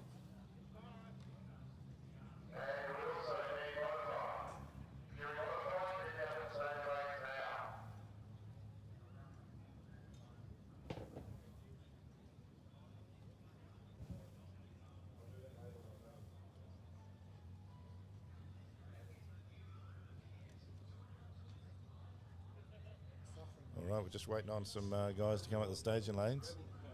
255 class and modified.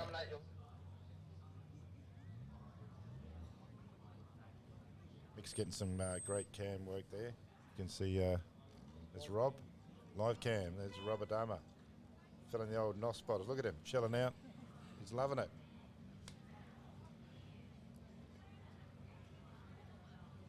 Lane solo, 2.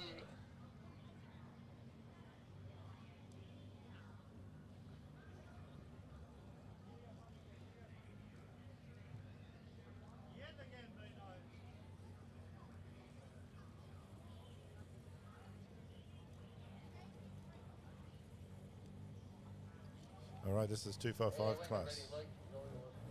Check out this RX4, beautiful. Cracker day here today at HPR. Plenty of people in the crowd. It's looking good.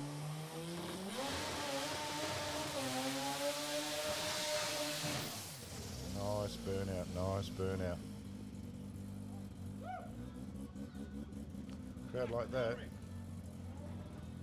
Smoke. Check out that smoke, can't see anything.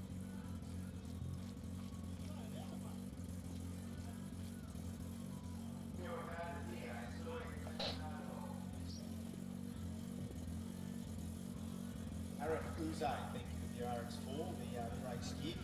It's hard. Good on the last one. It's backed off. I think it's got the potential to really put one down, and he's just casually bringing this one back. Immaculately prepared, and again, a unique shape. The very, very much that 1970s JDM styling, no matter what JDM manufacturer during that time, very similar in their styling cues. Of course, the RX4 did eventually go to war, I think, in the circuit racing era at least. Sports car racing, I think, in Japan as well. But as far as drag cars, I think, Australia was probably one of the first animals drag vehicles, again, in the early days. We're looking to get the front wheels in, so we'll bring him back. There they are. You do have a choice of front or back wheels. We prefer you on the fronts. Gives you less of a disadvantage. Well, in Harley, nothing back. You all know the real one.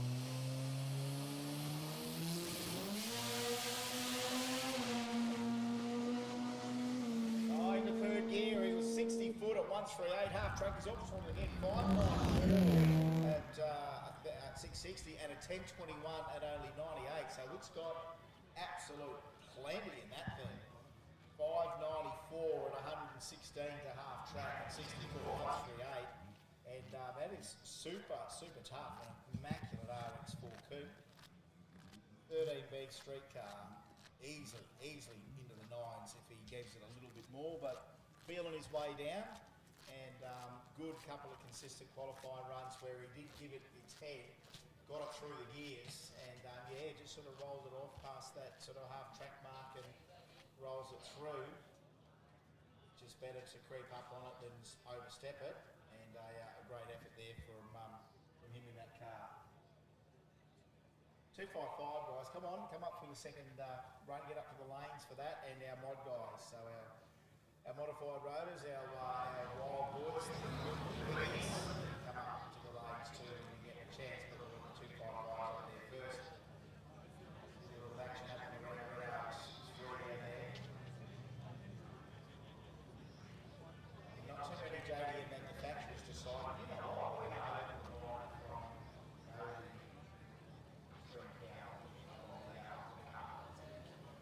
Great invention, honestly. There's not too many that follow Mazda's cue with hoods opening up that one. There wasn't too many in there. I used to come back, I used to come back from Willowbank in my Capel, and I would have put the lunch there. You do about nearly, get that on the floor. But it's impossible. You can never open up and flip on it. Yes, I do see that shirt. Si no es un rota, no es un mortar. That's exactly what that shirt is. Where do you get that shirt? It's an override and an override. Oh, right.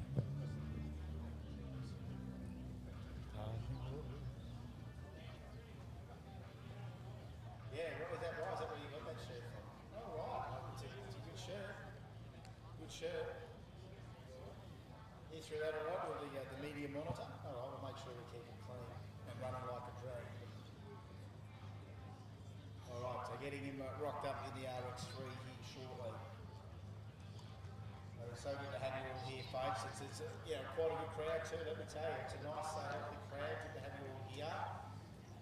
And as we said, it's part of our schedule. But later on, once we get down to 3 rounds of racing, and then we obviously nominate who's going to be in finals and everything like that, we'll obviously have that part of it done, and then we'll clear the next and go roll racing later. But we've got to get some racing schedule first. And that involves, as we said, at least 3 qualifiers for them. That's what we want with 3 rounds of racing as well. Did you have an idea in your head, Lance, about what time you think we'll be done qualifying before going to racing? Just 3 rounds. Yeah, all right, so we're going to wrap up in the next hour or so. And that's not unreasonable to ask for that. Would we love to have you guys through for your second and third qualifier within the next hour or so if you're all alert and queuing up. Just got one of the roadies here setting up a few things. He's setting up the Heathcote car race on screen has been getting tweaked to the point that I'd say it could be world leading.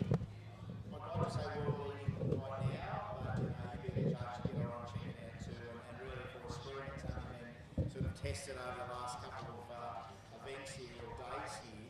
This looks like it might be one of the best track screens that you would see anywhere in the world when it gets it all sorted.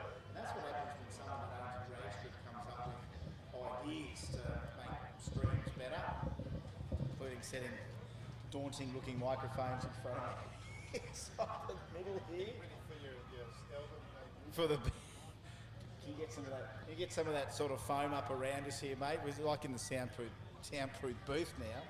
So the live stream going out now with an extra live stream microphone right here in front of the track at Outsy microphone. So, great stuff. The live stream. Look, there's not too many that'll throw the live time slip up on the same screen, but that's what we that's what we can do here with this stream, is when you do get on to watch it, we can superimpose the live CompuLink each side of it. So as the cars go down the track, you can be watching that stream from a variety of different cameras being switched over remotely, and then have the time slip come up at the same time. Now, there's not too many in the world get to do that. That nearly almost effectively makes the announcer's job obsolete. So thanks for that, Lance. It'll lose work over this, but that's all right. That means I could just announce remotely then. I could sit in my call centre and announce it straight off the stream to a fair degree. So, mate, you could but it's a great little setup here that they've got, and working an absolute treat, the Heathcote Park Raceway live stream. So you can get that off the site and have a look at it for yourself. It's a pretty good setup, and who knows, you may just cop a glimpse of yourself on there if you do have a look. So just another call, 255 to the lanes, please. We want 255 for Q2 to the lanes. We want our mod rotors Q2 to the lanes as well, please. And once we start seeing them roll around, we've got pretty much A-OK on the track, so that's good. And we're just assembling a few. Okay, attention.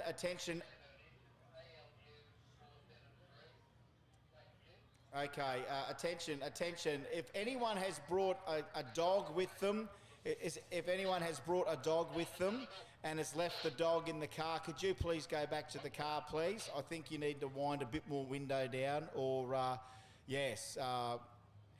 consider maybe taking her or him home.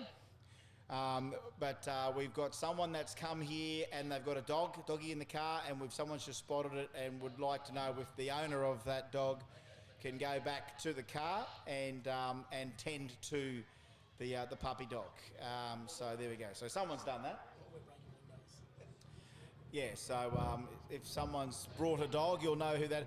unless sometimes you're forgetful like me and you forget that the dog's in the car. Just a reminder to anyone that owns a dog, just make sure and remember whether or not you brought your dog today. Someone has. It's in a vehicle. I think it's a black ute. Wrong colour, that ute, for leaving dogs in cars, and it might be a little bit too hot. So can you go back and tend not huge alarm bells, but certainly the slight tingling of alarm bells will start if we don't address that situation. So just an announcement again, we've got people everywhere spotting stuff, reporting it through to race control, and we just get the message straight back out to you on the property, anywhere that you are here enjoying Heathcote Park Raceway for our first ever Billet Boss Buznats, a community service announcement for all those people for the ethical treatment of animals, i.e. not leaving dogs in cars. Now, of course, we do have a no dogs policy here, so don't start bringing the pooch in either. It's not bloody Bunnings, all right? No, you can't bring your dog in. This ain't Bunnings. There's been a few little discussions about that too. Why do we accept them into Bunnings? I don't know why. So, yep, just if someone can just go back and tend to that. So I'd say we're not too far away from having a crack here again in that second session for, I think he was still 235 here. It might be the beginning of the 255s. Yeah, so that's what we're looking for. So that's what we'll expect here shortly.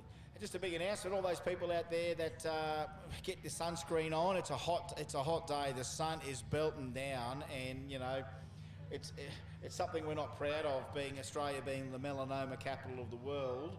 So get yourself some sunscreen on, get yourself a hat on, get yourself regularly hydrated, stay out of the sun if you can, get some shade on you, get into a shady spot. I know all those people that had a shady spot there this morning on the mound don't have the shady spot anymore.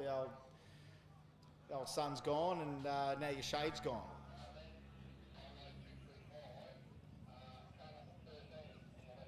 All right, so car 13 coming up right now, which I think is Ross.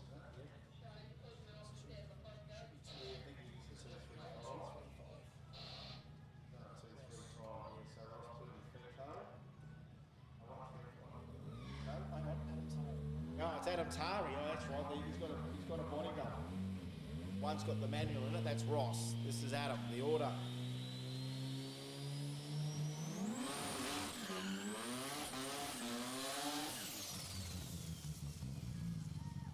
great little combo. Great little combo. Just works so well. Just carry it on a little bit.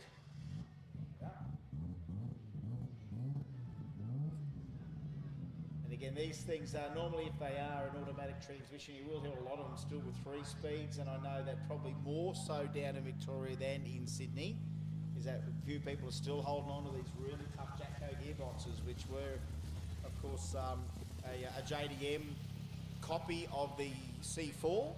If you were to pull a C4 transmission apart and pull apart a Jatco 3 and 71B, very, very similar internally.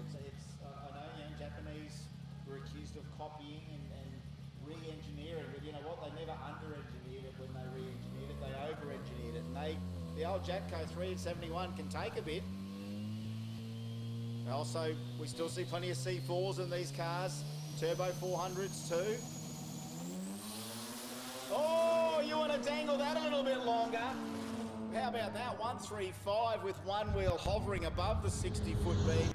Goes all the way to the finish line, 10.16. It was 580 at half track, 580 at 112 mile an hour at half track, 10.16 at the quarter at only 96. So he did get out of the throttle a bit further down, but Jesus did hook him up more than ever that time. Yeah, 135, yeah, fastest 60 foot in the class so far. So that's our benchmark. Here's this cranky beast again now. This is one of our 255 and up cars, I believe. And all these guys coming down behind the staging lanes there, guys, just don't get into the habit of being there for too long, please. We do want to try and keep that area free of spectators. So I know you guys are all starting to walk down there and get acquainted with that, but just remember, we don't want a lot of guys in there at all. If you are part of a crew, yes, you can be near the car, but if you are spectating in that area, we would like you to please move back behind that fenced area. We don't want anyone in that middle area. Thank you for listening, guys. Thanks very much. Just as we said earlier on today about that area, it is primarily for our vehicles to come through with their crew, not a posse of 96 people per car. All right, Leon Rosario. Crazy beast. 20B on board. Let's see how we go. First run today, it did come out pretty decent in the 1.360s, but then about, 100 foot out, as that 20B came up with all of its power delivery, it did blow the tyres off. But let's see what he does this time.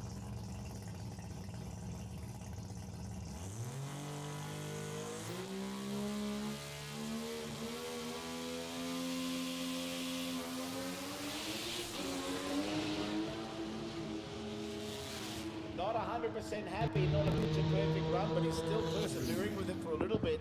Still goes through, tiptoes it to a 910, 910, 155 mile an hour.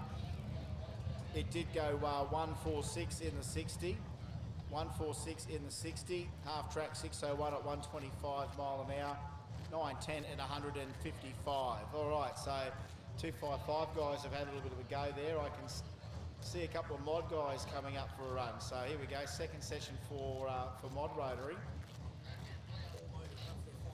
And just our first call for all motor street, back to the lanes for Q3, all motor street, back to the lanes for Q3. So as we said, once we get into the third qualifying for everything, if there is time permitting, and we are looking at a time of around 2 o'clock, if there is time permitting, yes, you might get another run. We're only saying that to shed a ray of hope upon everyone here to take in as much rotary action as you can. And again, this is all hypothetical for now because you know things can change. All right, here we go, our mod class. Marcos. No, yeah, Marcus, yeah, Bowie. It is Moe, you know, it is Moe. Moe Salama. Big brother of Moose.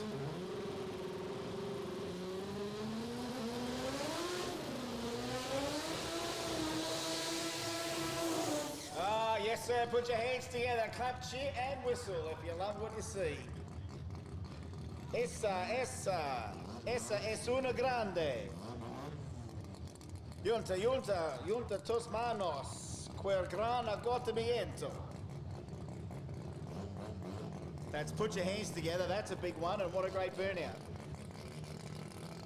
Estoy impresionado. Quel grande dia. All right, first run. Now initially, Moe put in, when he first turned up yesterday, he didn't think much of what he was going to get out of the start line, so he took all the boost out of it on the launch, started bogging the cars. The track came around, the car would bog, so he put a few more PSI in it. Now look, first hit today, he may have had in it what he had last night, so he might just be going back to get a tune up there. One thing about these guys, they don't stand around whinging too much about the track. They go back to what they know and crawl their way up. And hats off to the Hurstville Towing boys. Anytime they've turned up, be it Jambo or whatever, is they come to race and they will adjust to suit and continue to turn up and turn up and turn up. So hats off to them.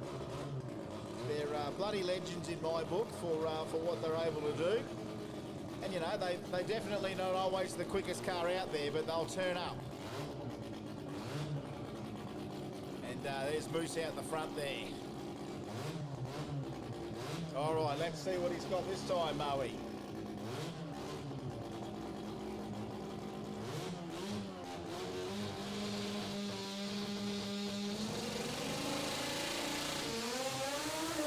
Oh, not bad, not bad. 133 in the 60 foot. Gets to half track, 529. It's a good one, boys. It's a good one. 8:15. 8:15, 174 mile an hour. And the boys are happy. That thing's within a tenth of its PB, just about. 10th and a bit. So 8:15, I think it went 17 or an 8:0 yesterday. So in the heat of today, that's a good run. Moose will be happy with that. 8:15, 174. Happy, happy, happy. Good to see that result come back for them. And again, look, it did spin a bit. It spun, he grabbed second and it kind of calmed it down. But remember, there's not a lot of tyre on that. That's a little 28.9. 8:15 at 174 mile an hour. As we said, 133 in the 60. Just about our best 60 so far. 5:29 to half track at 137 mile an hour. And legged it all the way through for an 8:15 at 174 mile an hour in our mod motor class.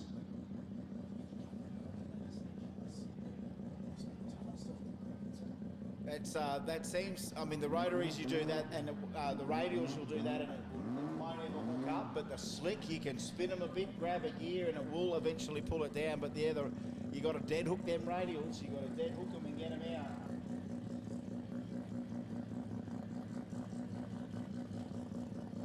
There's nothing more exciting than a bit of small tyre action. Small car, small tyre.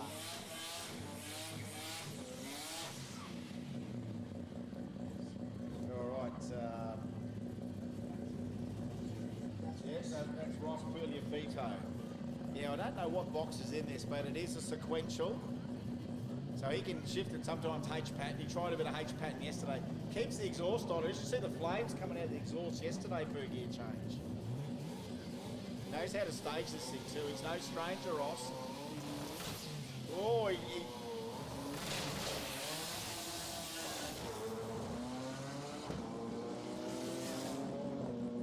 pops it through the gears. He's been in the 9-second zone all yesterday and today. 964, 147 mile an hour. 964, 147 mile an hour. Good run there for Ross Pugliafito. He went triple O yesterday. He just went triple O again. All motor street and mod to the lanes, please. All motor street and mod to the lanes. All motor street and mod to the lanes, please. All motor street and mod to the lanes.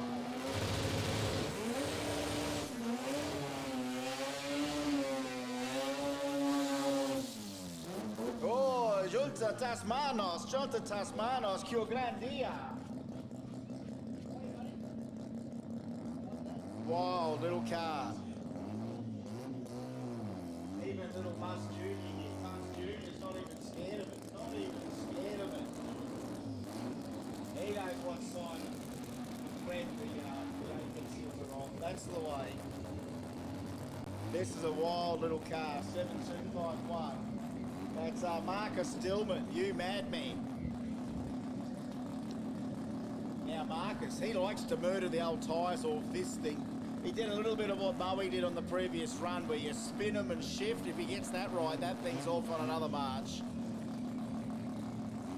Yeah, oh yes, the Puerto Ricans have been sucking this stuff up big time. Someone should get on and share the Heathcote stream to tap him into it. The Buznats, thanks to Billet Boss here at Heathcote Park Raceway, sister track to Salinas Raceway, Puerto Rico. Que grande dia, estoy impresionado.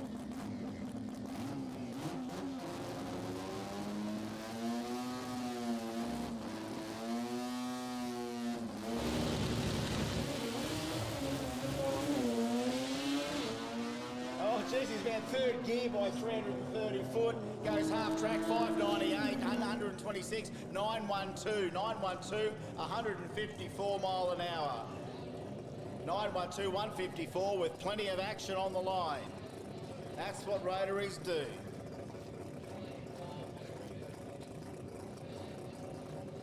Oh yes.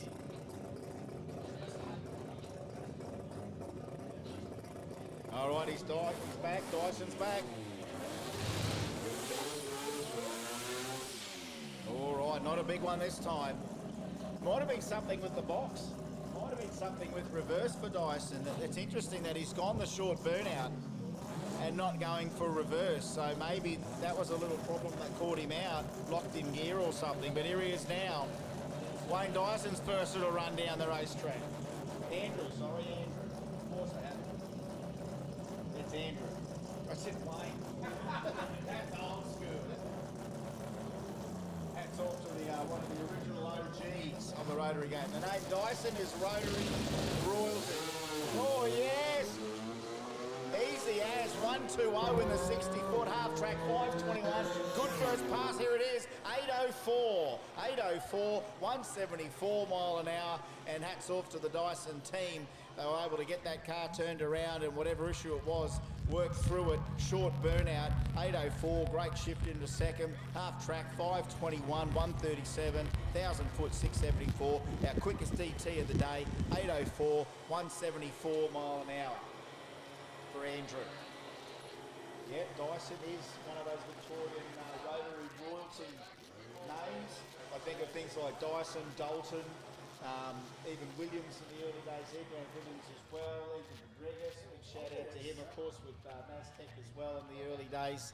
And yes, as much as Victoria was known for some of the quickest rotaries in Australia, they also had the quickest VLs in Victoria for a while. And now, well, that's it. I'd love to see an OG Victoria versus New South Wales rotor and RB matchup. NA Streets to the lanes, please. NA Street round 3. I've only got 1 or 2 there. NA Street to the lanes for the third round, please. NA Street to the lanes for their third round. NA Street to the lanes for their third round, please. NA Street round 3 to the lanes, please. But yeah, that's right. Victoria had the quickest VLs there for a long time, and now there's not many VL records that haven't been taken by the Matuk team, even though, of course, George Jezewski, one of the quickest street single overhead cam car. But even yesterday, the other day, Daniel Camilleri, in his Firebird in Sydney, ran a 6-second run, 690. He ran with the Firebird to be the first single overhead cam RB into the sixes in this country, and it's been a big weekend for our Victorian racers. Enzo Fantazzo, gorgeous car, and again the original, like the roots of rotary ownership. No one ever sort of climbed into a 7-second 13B street car. No one ever climbed into one of those, but you certainly would have climbed into an NA ported RX3 as maybe that entry level, and you've got to hand it to Enzo. We need street, all motor street, the other 3 guys, if you can come to the lanes, get that lane, get that session done. And the 235s for Q3 can come to the lanes too.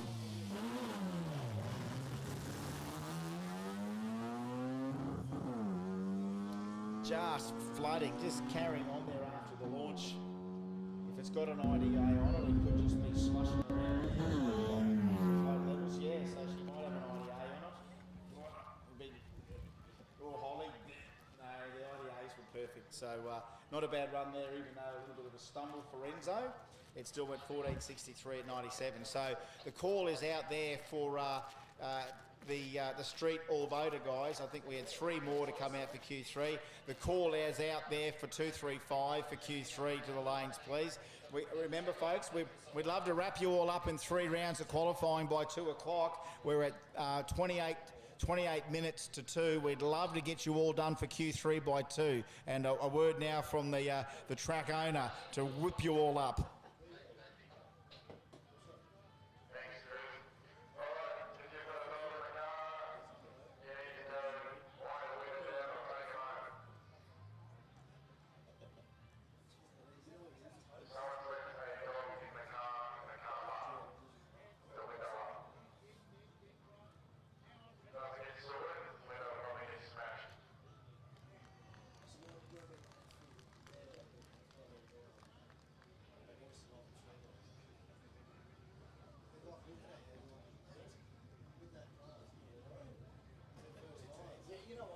All right, I might be able to get a breath in here.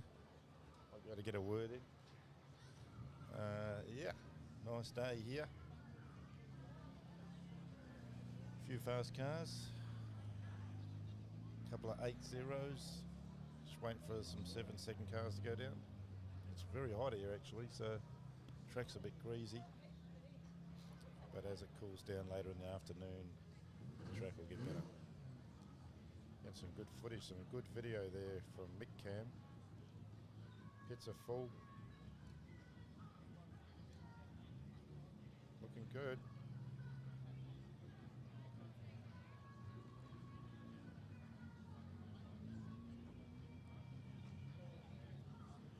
A lot of people wandering around, checking out all the rotaries, so the show and shine. Sun's finally out here.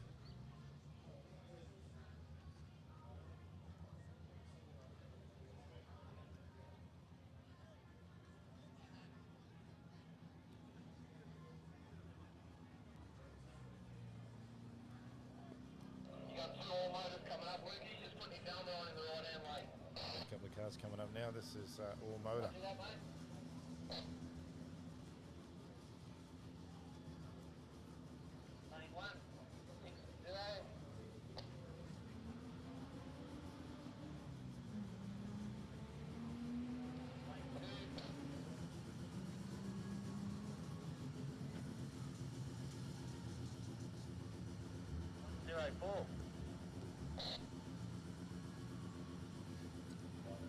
Good. There we go, a couple of all motor competitors. R100.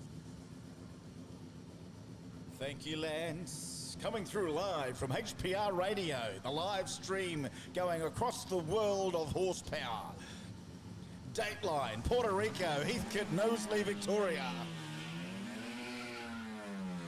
So yeah, we've hatched the idea that we should be sharing the Heathcote stream with YouTube channels like GRS Motorsports, Import Media, and Palfebrew TV to see if the Puerto Ricans can hone in on this great stream that we're doing at Heathcote Park Raceway for the first ever running of the Billet Boss Buznats.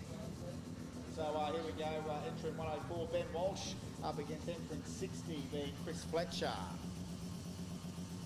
Little bridgey maybe by the sound of that. As he stays with the back tyres there, that Mazda 1300 looks a long way out. 235 Q3 to the lanes, please. 235 Q3 to the lanes, please. 235, 235 Q3.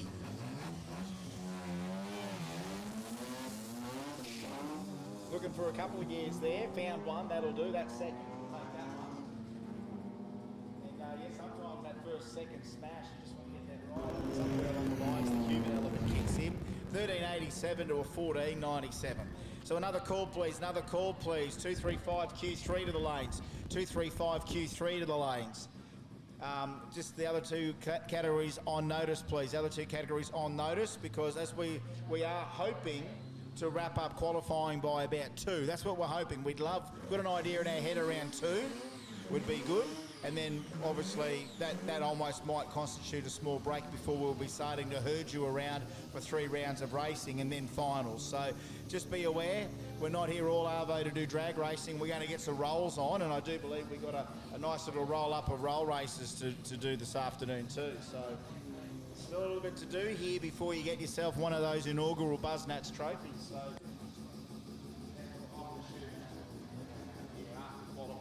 we are aiming for round 2 to get everyone 3 runs. And then keep your ears peeled as we try to get round through for round 1 of racing. All right, here's entrant 44. Matthew Bunyan. A lot better this time. Might be I don't know if she's PP or Bridgie there, but it's got a big power band that takes a while. Once it's up, it's up. 14.44 at 98 mile an hour. So just another call for 235 Q3. 235 Q3 to the lanes, please. 235 Q3 to the lanes. 255's on notice, as is the mod guys on notice. Just letting you know that before 2 o'clock, we'd love to get you out for one more run. So we are aiming, and again, if we're good, if we all get there before that, there might be a chance for a little grudge. There may be. Oh, here we go, Jeremy Barotti. Knackers.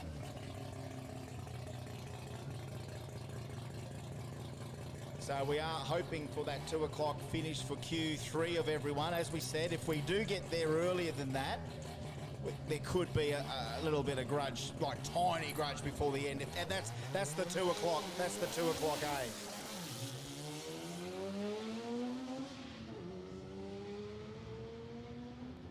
This thing does get along. It's deceptive. It'll do 130 down the back here. 137, 11.45, 137 for Knackers.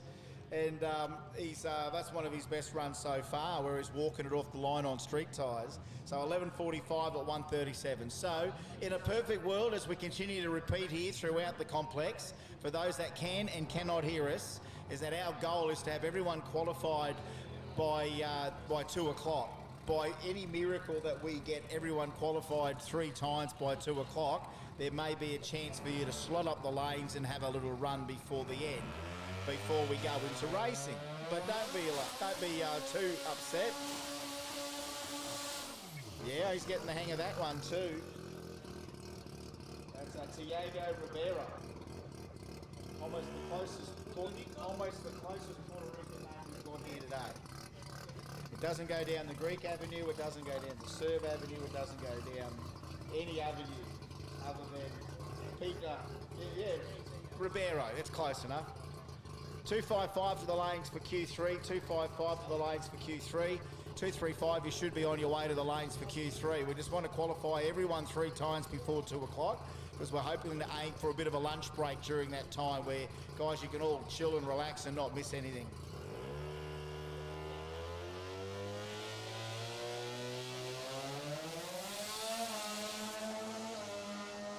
That's worked a treat. We didn't really wait for it to get all the power off the line that time. 190.60 foot, and there 1061 at 135 mile an hour. That definitely worked a treat. Not quite bringing it all the way up to full power before releasing it. He kind of let it roll out.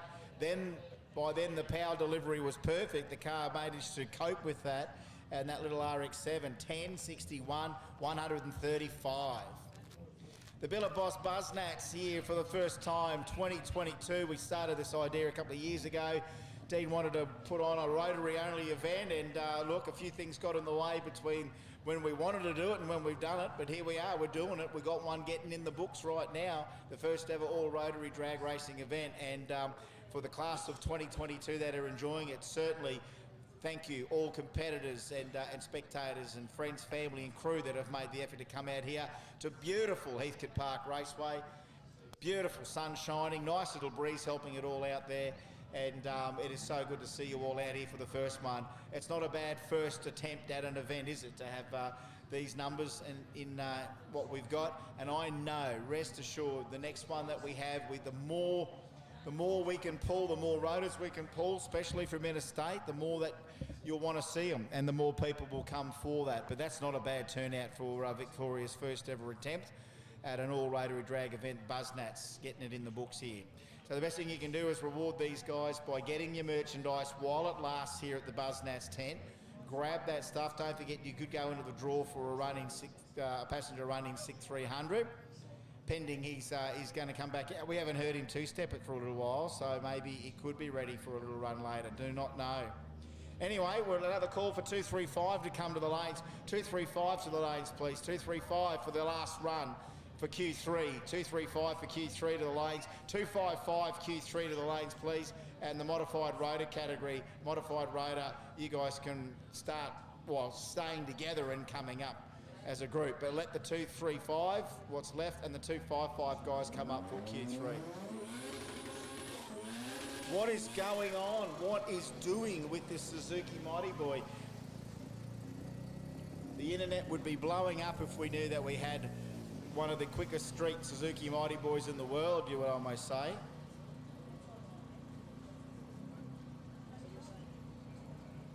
It's rear-wheel drive, right? So it's in there with an auto and everything. You're a wild man. Cameron Rochelle, you just might get my vote as the most unique car at Buznats. A Mighty Boy with a 13B in it. Watch out! She's got some, this thing. About 80 inches wheelbase, half track 741 at 105. Here we go, right through the air, 1120, 129 mile an hour. And there's more in that. There is more in that off the line. He had to really get off the throttle there, 219 to the 60. But yeah, 13B turbo in a Suzuki Mighty Boy. I can sleep tonight knowing that the world is a better place because someone continues to dream and put 13B turbos in Suzuki Mighty Boys. And my big question is, why did it take so long? They've been out since the 80s, the Mighty Boys. You know what I've got? I've got a Suzuki hatch, the most prime, unmolested Suzuki hatch I have sitting in storage. They bought as an investment. 13B turbo by the sound of it. I think I might have to go 13B turbo in my little Suzuki hatch. Take out the 543 and put in something a little bit bigger. Well, 13B maybe. That could be the go. I'll toss a coin. I'll either do that or we put a 13B in the Mark 1 Escort, one of the two. It's a win-win situation. All right, 235, another call. Well, as we said, we want to get you all qualified by 2. We want 3 runs from all of you by 2 so we can break for a bit of a lunch, a bit of a break, grab a breather. That's the goal. We're 16 minutes away from hopefully trying to pull that off. So just letting all competitors know that if you haven't had 3, you get yourself to the lanes. We are currently in 235.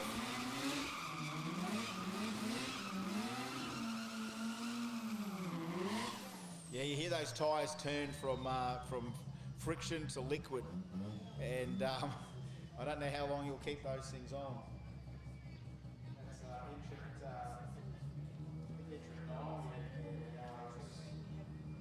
the RX-7. He's in the 255 class. It's Nicholas Monteroski.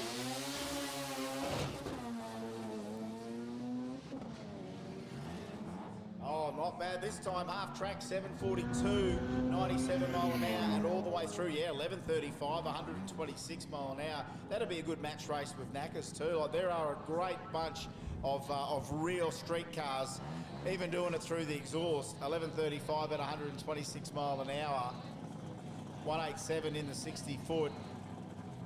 So he got about as much clutch input as he could out of it. 1135 at 126 mile an hour. So that's our 255 boys. Now we're just going for a bit of a look down there. So hold 5. We've just spotted something out there we're going to have a look at. Anything's possible here at Buznats. You bring rotaries, horsepower and a sticky racetrack. We've got our eyes peeled looking for stuff there. So just bear with us. We're getting another call, please. Our final call to get our 235s, our 255s and our mod guys should be trying to get their way to the lanes in some order like we've had already, because we want to try and get all 3 qualifiers done before 2 o'clock, and we're just at that stage where we could make that happen if everyone gets around ready for that, because that will give us the opportunity to get that little break in for all of our officials that have been working so hard this morning and since yesterday, to get that little break in, and then we'll be calling everyone out for racing a little bit after that. So that'll be the time for a little bit of a rest. We don't normally break for 2 hours. This ain't a long lunch either. So it'll be enough time before you'll hear us call it over. That'll be time to go into 3 rounds of racing for a lot of our guys in Chicago shootout. So another call, final call, 255s and 235s should be coming to the lanes, and our modified class as well should be coming to the lanes to get that third one in. Then we'll take a breather.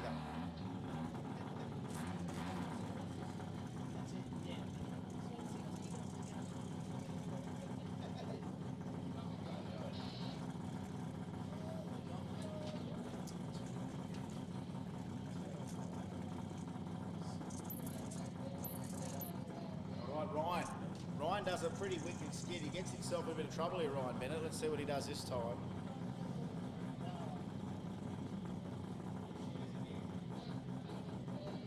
Roll it around on the floor. It's all right, T. We'll call that grease corner.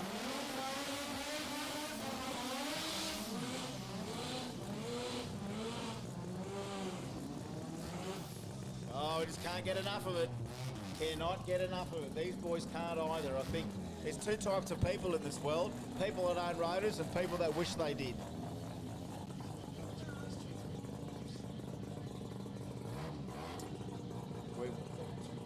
Can we get final call for our 255 guys for Q3? Our 255 guys for Q3. This is the 235 action right now.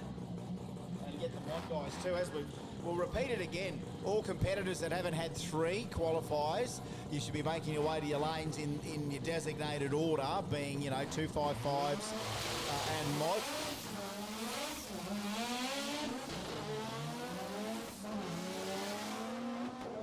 Can't seem to slip that clutch. He just gets that side step. But look, he gets it out the back door, all right. 1077, 143. So there's some good speed. 1077 at 143 and 1128 at 126 beside him for the RX-7. So just repeating, we are looking for our final 235 qualifiers, our 255 qualifiers, and our mod guys, they can be rolling to the lanes, because as we said, we've got this little target in our heads that we'd love to have everyone qualified 3 times by 2. And we are 11 minutes away from that, so there's a very good chance. And you guys, all guys can take a well-deserved break for a little bit. So that's our call. 235s. If you haven't had 3, get to the lanes now. We can get you in. 255, you can roll there too. And our mod guys that have been taking up the rear, your Q3, the lanes are yours to come up in order as well, like in front of, behind the other guys. So enjoying the Billet Boss Buznats, I certainly hope you are. But we're so close to getting 3 runs in for everyone as far as qualifying is concerned. We'll get that break in soon, and then we'll start calling everyone out for their categories. And again, we're trying to go Chicago shootout, so like 3 rounds for everyone.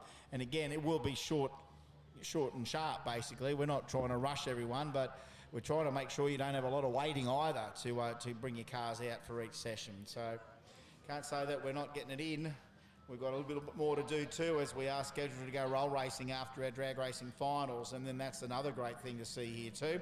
And I know a lot of you guys love the rolls too. The roll racing has just taken off around Australia in various places, Brisbane, Sydney, the Bend. They're doing it all, and I do understand that there's more of that to come throughout the joint. And Lance was right on to the roll racing at the beginning there too, and that's part of our event here this afternoon too. Once we get our drag racing done, we will be opening up. And where do we roll? We roll racing to, where do we roll race? Half track, where do we get to? We go full track, so we roll race? Yeah, so timing, yeah, right. So timing it at the quarter mile. Yeah, so, because we do speed at that one, don't we? We go through the trap, so it's a trap speed at the quarter. So we roll them through the beginning here, face the tree, and off you go. And you'll get the hang of it, guys. You'll see how we transfer this to a roll racing track a little bit later on. But for now, we've still got drag racing on our mind, and that's trying to get Q3 for everyone, including right now 235s. Any stragglers, 235, please. 255 Q3. Get them packed up, get them back together and out there for Q3. And our modified guys, the track is yours. We're just aiming for that 2 o'clock. It's not a cut-off. We'll proceed until we get what we want, and that's Q3 for everything. But that's our goal. That's our goal. 2 o'clock's the goal.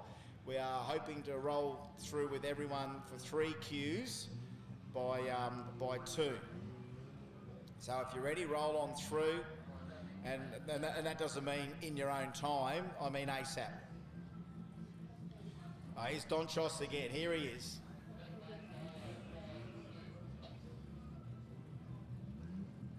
Here he is. Pete Ponchi. I don't know which real street car I'd prefer to take with me if I had the option, but 10-second R100 street car, why not?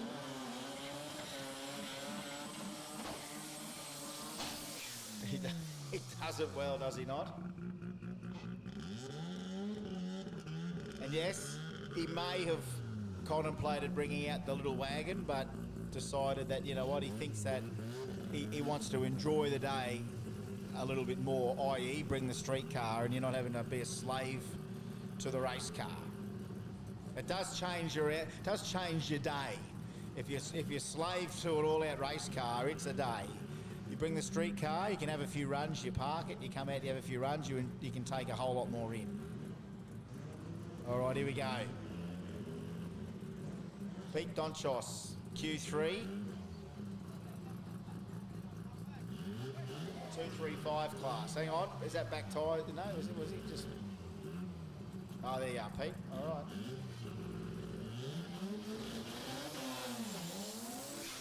right. Even got the wheel up off the ground there. Grabbed second and he pulled it up again. 151 in the 60-foot, half track 7 flat, and then legs it through for a 10.78 at 133 mile an hour. Works a treat. Yeah, got it off the ground well then. Got our paparazzi out there taking the photos. You would have got that wheel in the air, didn't we? Absolutely. All right, 235, last call. 235, last call. 255, second last call. 255, second last call. Mod boys to the lanes as well. So modified rotor to the lanes as well. Q3, basically. Anyone that hasn't had 3, get yourself into the lanes and we want to get you down. Our little goal is 2 o'clock.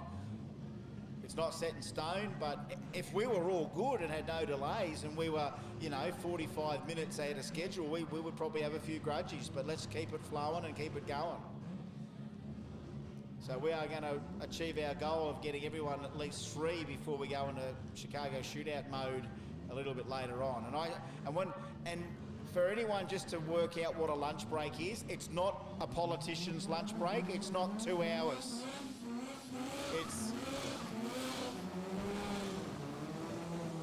You got to literally think about 30 minutes onwards before you might start hearing us hassle you. So let's just, as I said, don't drive into Bendigo for lunch or anything like that. We do want you back for racing. We don't want to call round 1 of racing and go, where's he? Oh, he's still at lunch. It's not like a sit down. Ain't nobody got time for that. All right. Entry 61 is sit track.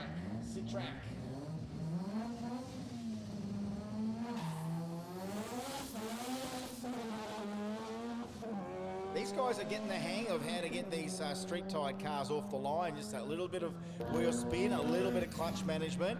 11.28 at 123 mile an hour is a hell decent street car pass. 7.41 at 660 at 102 mile an hour, and a 60-foot sub-2s, 1984. So 11.28 at 123 mile an hour.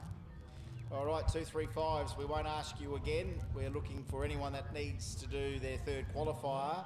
Should be rolling up around that corner any old tick of the clock. Our 255s, the same. We want 255s to come out. And our mod guys, they might be just a little bit of warm-up or a bit of carry-on in the back there yet. but enjoy the sights, the sounds, the smells of the Billet Boss Buznats as we try to wrap up this qualifying session.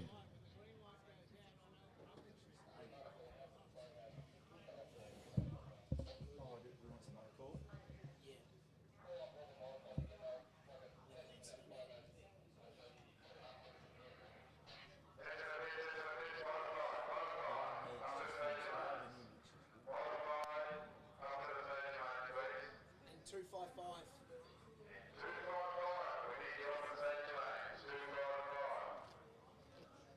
Then it's lunch.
Q3 for the last of the 235s if they were there, 255s and the mod rotors.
haven't quite run out of steam, these guys, but we are asking one more call for the remainder of our competitors that need that third qualifier. The lanes are here, we're ready, this track is open and hot and ready to go.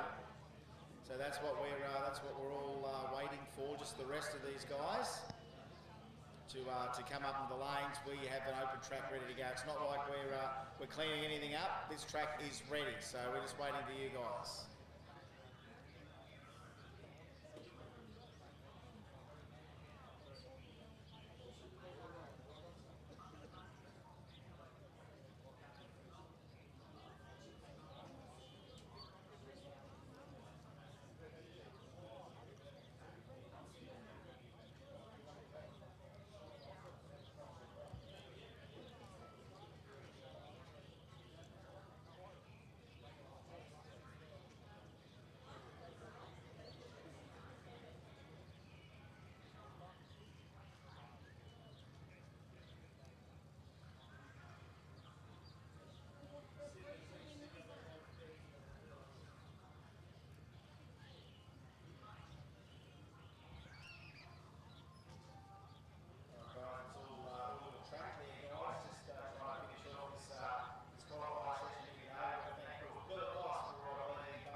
shootout, so we're not going to send anyone home. It's going to send you around 3 times for 3 real runs in racing, and then decide to go up to 5 after that. If in the case that we have more than 2 competitors with 3 wins from 3 goes, we will determine the 2 quickest EMTs from the 3rd round.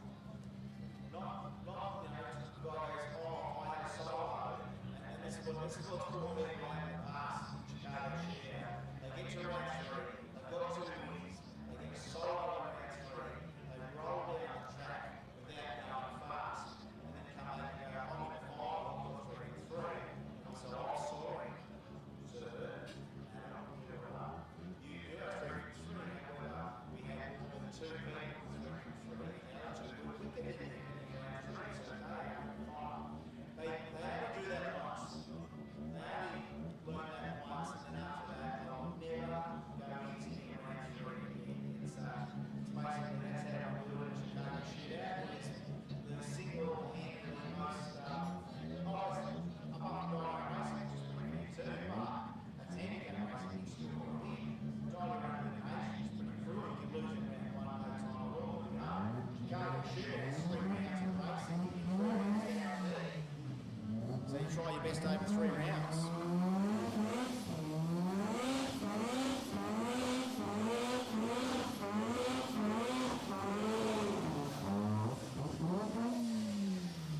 Here it is. Sit track back one more time in the RX-7.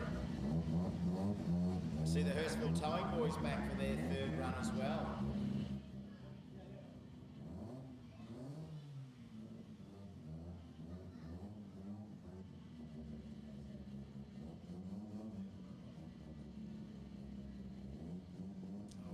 Sit track, he's just about got the perfect clutch take up here. He's got the good clutch leg.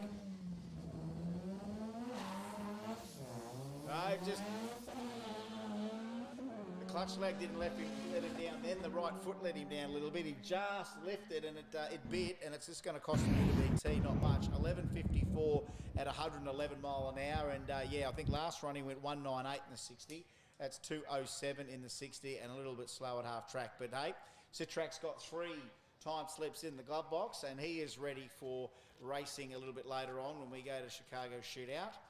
So he's done what he's obviously heard us and said, come on out, Q3. He's done it. He's got it. Anyone else that still hasn't got those 3 qualifying time slips, come on out and get your 3rd real quick, because we will eventually have to then say we're shut. So we haven't said that yet. We basically were aiming for 2 o'clock to say it'd be good to get everyone qualified by 2. We're a little bit over at the moment when it comes to that, but we have not yet said we're stopping qualifying. Not yet we've said that. We might get to 2:30, we might start saying that. I know we've got light slants, I know. We can. Lance isn't here for 5 minutes, Lance is here for the rest of his natural life. So he's not in a hurry. I'm just trying to say by 2:30 could we stop qualifying so we could maybe get some racing on. I know it's like the 7-Eleven of drag racing. You could come in here at 2 a.m. Well, you can't come in at 2 a.m. What's that, sorry? Yes, anyone can help out with a Microtech boost controller, is that right? For 6300 we need a Microtech boost controller. The boys have narrowed down the troubleshooting, but now they need a Microtech boost controller. Anyone out there can help with a Microtech boost controller? So there'd be a lot of guys running Microtech. If you've got a boost controller, you could lend 6300. Come down there in the back far garage as you come in the gate. Garage 16. So they need a Microtech boost controller. Can anyone help with a Microtech boost controller? Microtech boost controller down to garage 16, please. Microtech boost controller for 6300. This is crazy.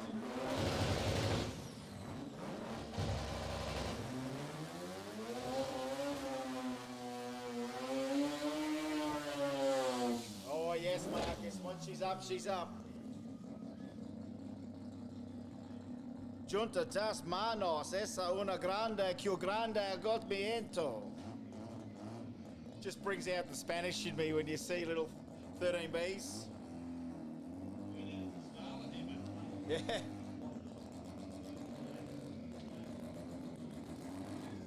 Eso me pone duro. Me encanta macho rotativo.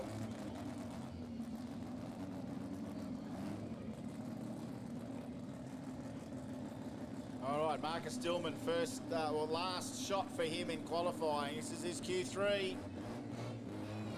Anyone can help with a Microtech boost controller, go and see the SICK 300 team.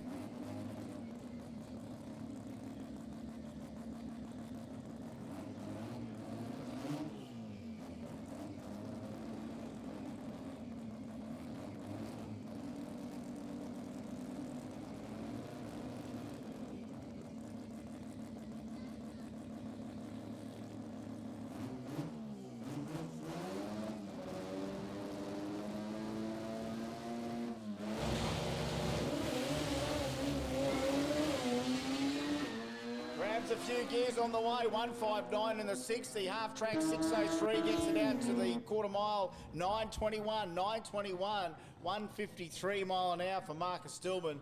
That's 3 good runs for him. And yeah, lots of wheel spin, pulls the gears, it pulls it down a little bit. And yeah, just knocked a little bit out of his 60 foot, 603 to half track, so not in the fives, and a 921 at 153. All right, here's the Hurstville boys.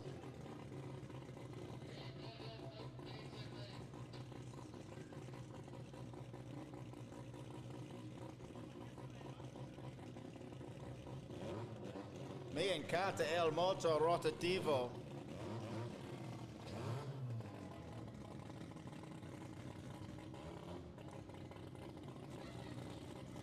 Gracias por su paciencia.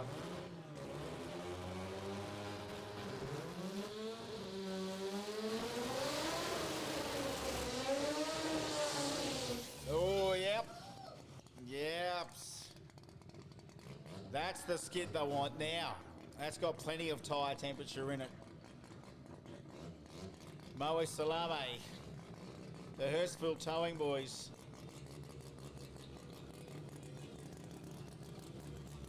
(13B) E85, clutchless gearbox, 28x9 tyre. Bottom 8 second runner. A PB into the 790s, this car. Needs almost perfect air and weather conditions on that small tyre. 28x9 just murders this tyre a lot of the time. So that poor little 28.9 tyre gets absolutely assassinated with all that 13B power. He's going to give it a crack here. He's lining him up. All right, last run here for the Hurstville boys for qualifying.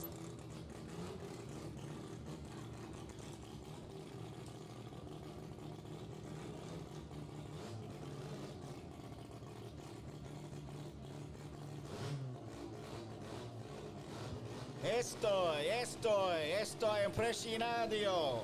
Que grande dia.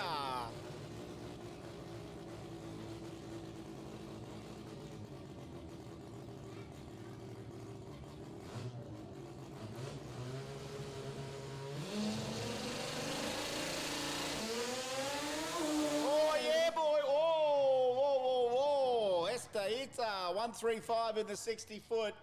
It went crazy. It went loco after 60 foot, still spinning.